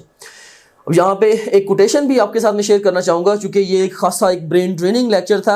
I know for you specifically it was pretty brain draining because there is lot of information, बहुत सारी complexities हैं information में, बहुत सारे correlations हैं। So it's hard for you to focus for so long time, but you know that no pain no gain. If you want to gain something really good in your life, you will have to go through this painful process, right. And yes, अगर आप इस painful process को beer करते हुए, खुशी के साथ आप एक्सेप्ट करके, ये सोचते हुए कि मैं आगे अपनी फ्यूचर के लिए ओवरऑल अपने आप को तैयार कर रहा हूं, आप बैठेंगे तो मे बी ये जो पेन है किसी हद तक आपकी रिड्यूस हो जाएगी। तो ये कोटेशन है आपके लिए, the struggle you are in today is developing the strength you need for tomorrow. तो आज आप जो मेहनत कर रहे हैं, कल को आपको जो रियल लाइफ में, जब आपने प्रैक्टिकल लाइफ में एंटर होना है, जब आपने बेतहाशा चैलेंजेस फेस करने हैं, तो आज आपको अपने उन चैलेंजेस को फेस करने के लिए तैयार कर रहे हैं। So a very good life is waiting for you ahead, but you have to prepare for that life today। अगर आप चाहते हैं कि आपकी आने वाली ज़िंदगी बहुत अच्छी हो जाए, तो अपने आज को, अपने कल के ऊपर इन्वेस्ट करो, राइट। सो वर्क हार्ड, और बेतहाशा मेहनत आपको इस स्टेज पे करनी चाहिए। This is your time to do it, right. और यहाँ पे एक और बात, एल्बर्ट आइंस्टाइन का ये कोटेशन है, one of my favourite quotations, कि इवन एल्बर्ट आइंस्टाइन को लाइक लास्ट सेंचुरी का मोस्ट इंटेलिजेंट पर्सन डिक्लेयर किया गया है। He used more than 20% of his brain. Of course, he was the only person of his kind in the previous century. और उसका ये कहना है कि genius is 1% talent and 99% hard work. ये वो बंदा कह रहा है जिसको हम जीनियस कहते हैं। He is saying that this is just 1% talent and 99% hard work, right? So he was also a tremendously hard working person. So hard work will pay you a little extra, will actually outweigh you। ये little extra बाकी जितना सारे करेंगे वो तो आपने करना ही करना है, लेकिन उसके बाद आप कितना करते हैं, this is going to matter a lot, right? Muhammad Ali boxer है, like one of my favorite personalities। तो मोहम्मद अली बॉक्सर वो 70s में परहैप्स वो बॉक्सिंग चैंपियन भी रहा वर्ल्ड वाइड, और वो एक ऐसी शख्सियत थी लाइक जिसको पूरी दुनिया में लाइक जिसको ऑनर मिला।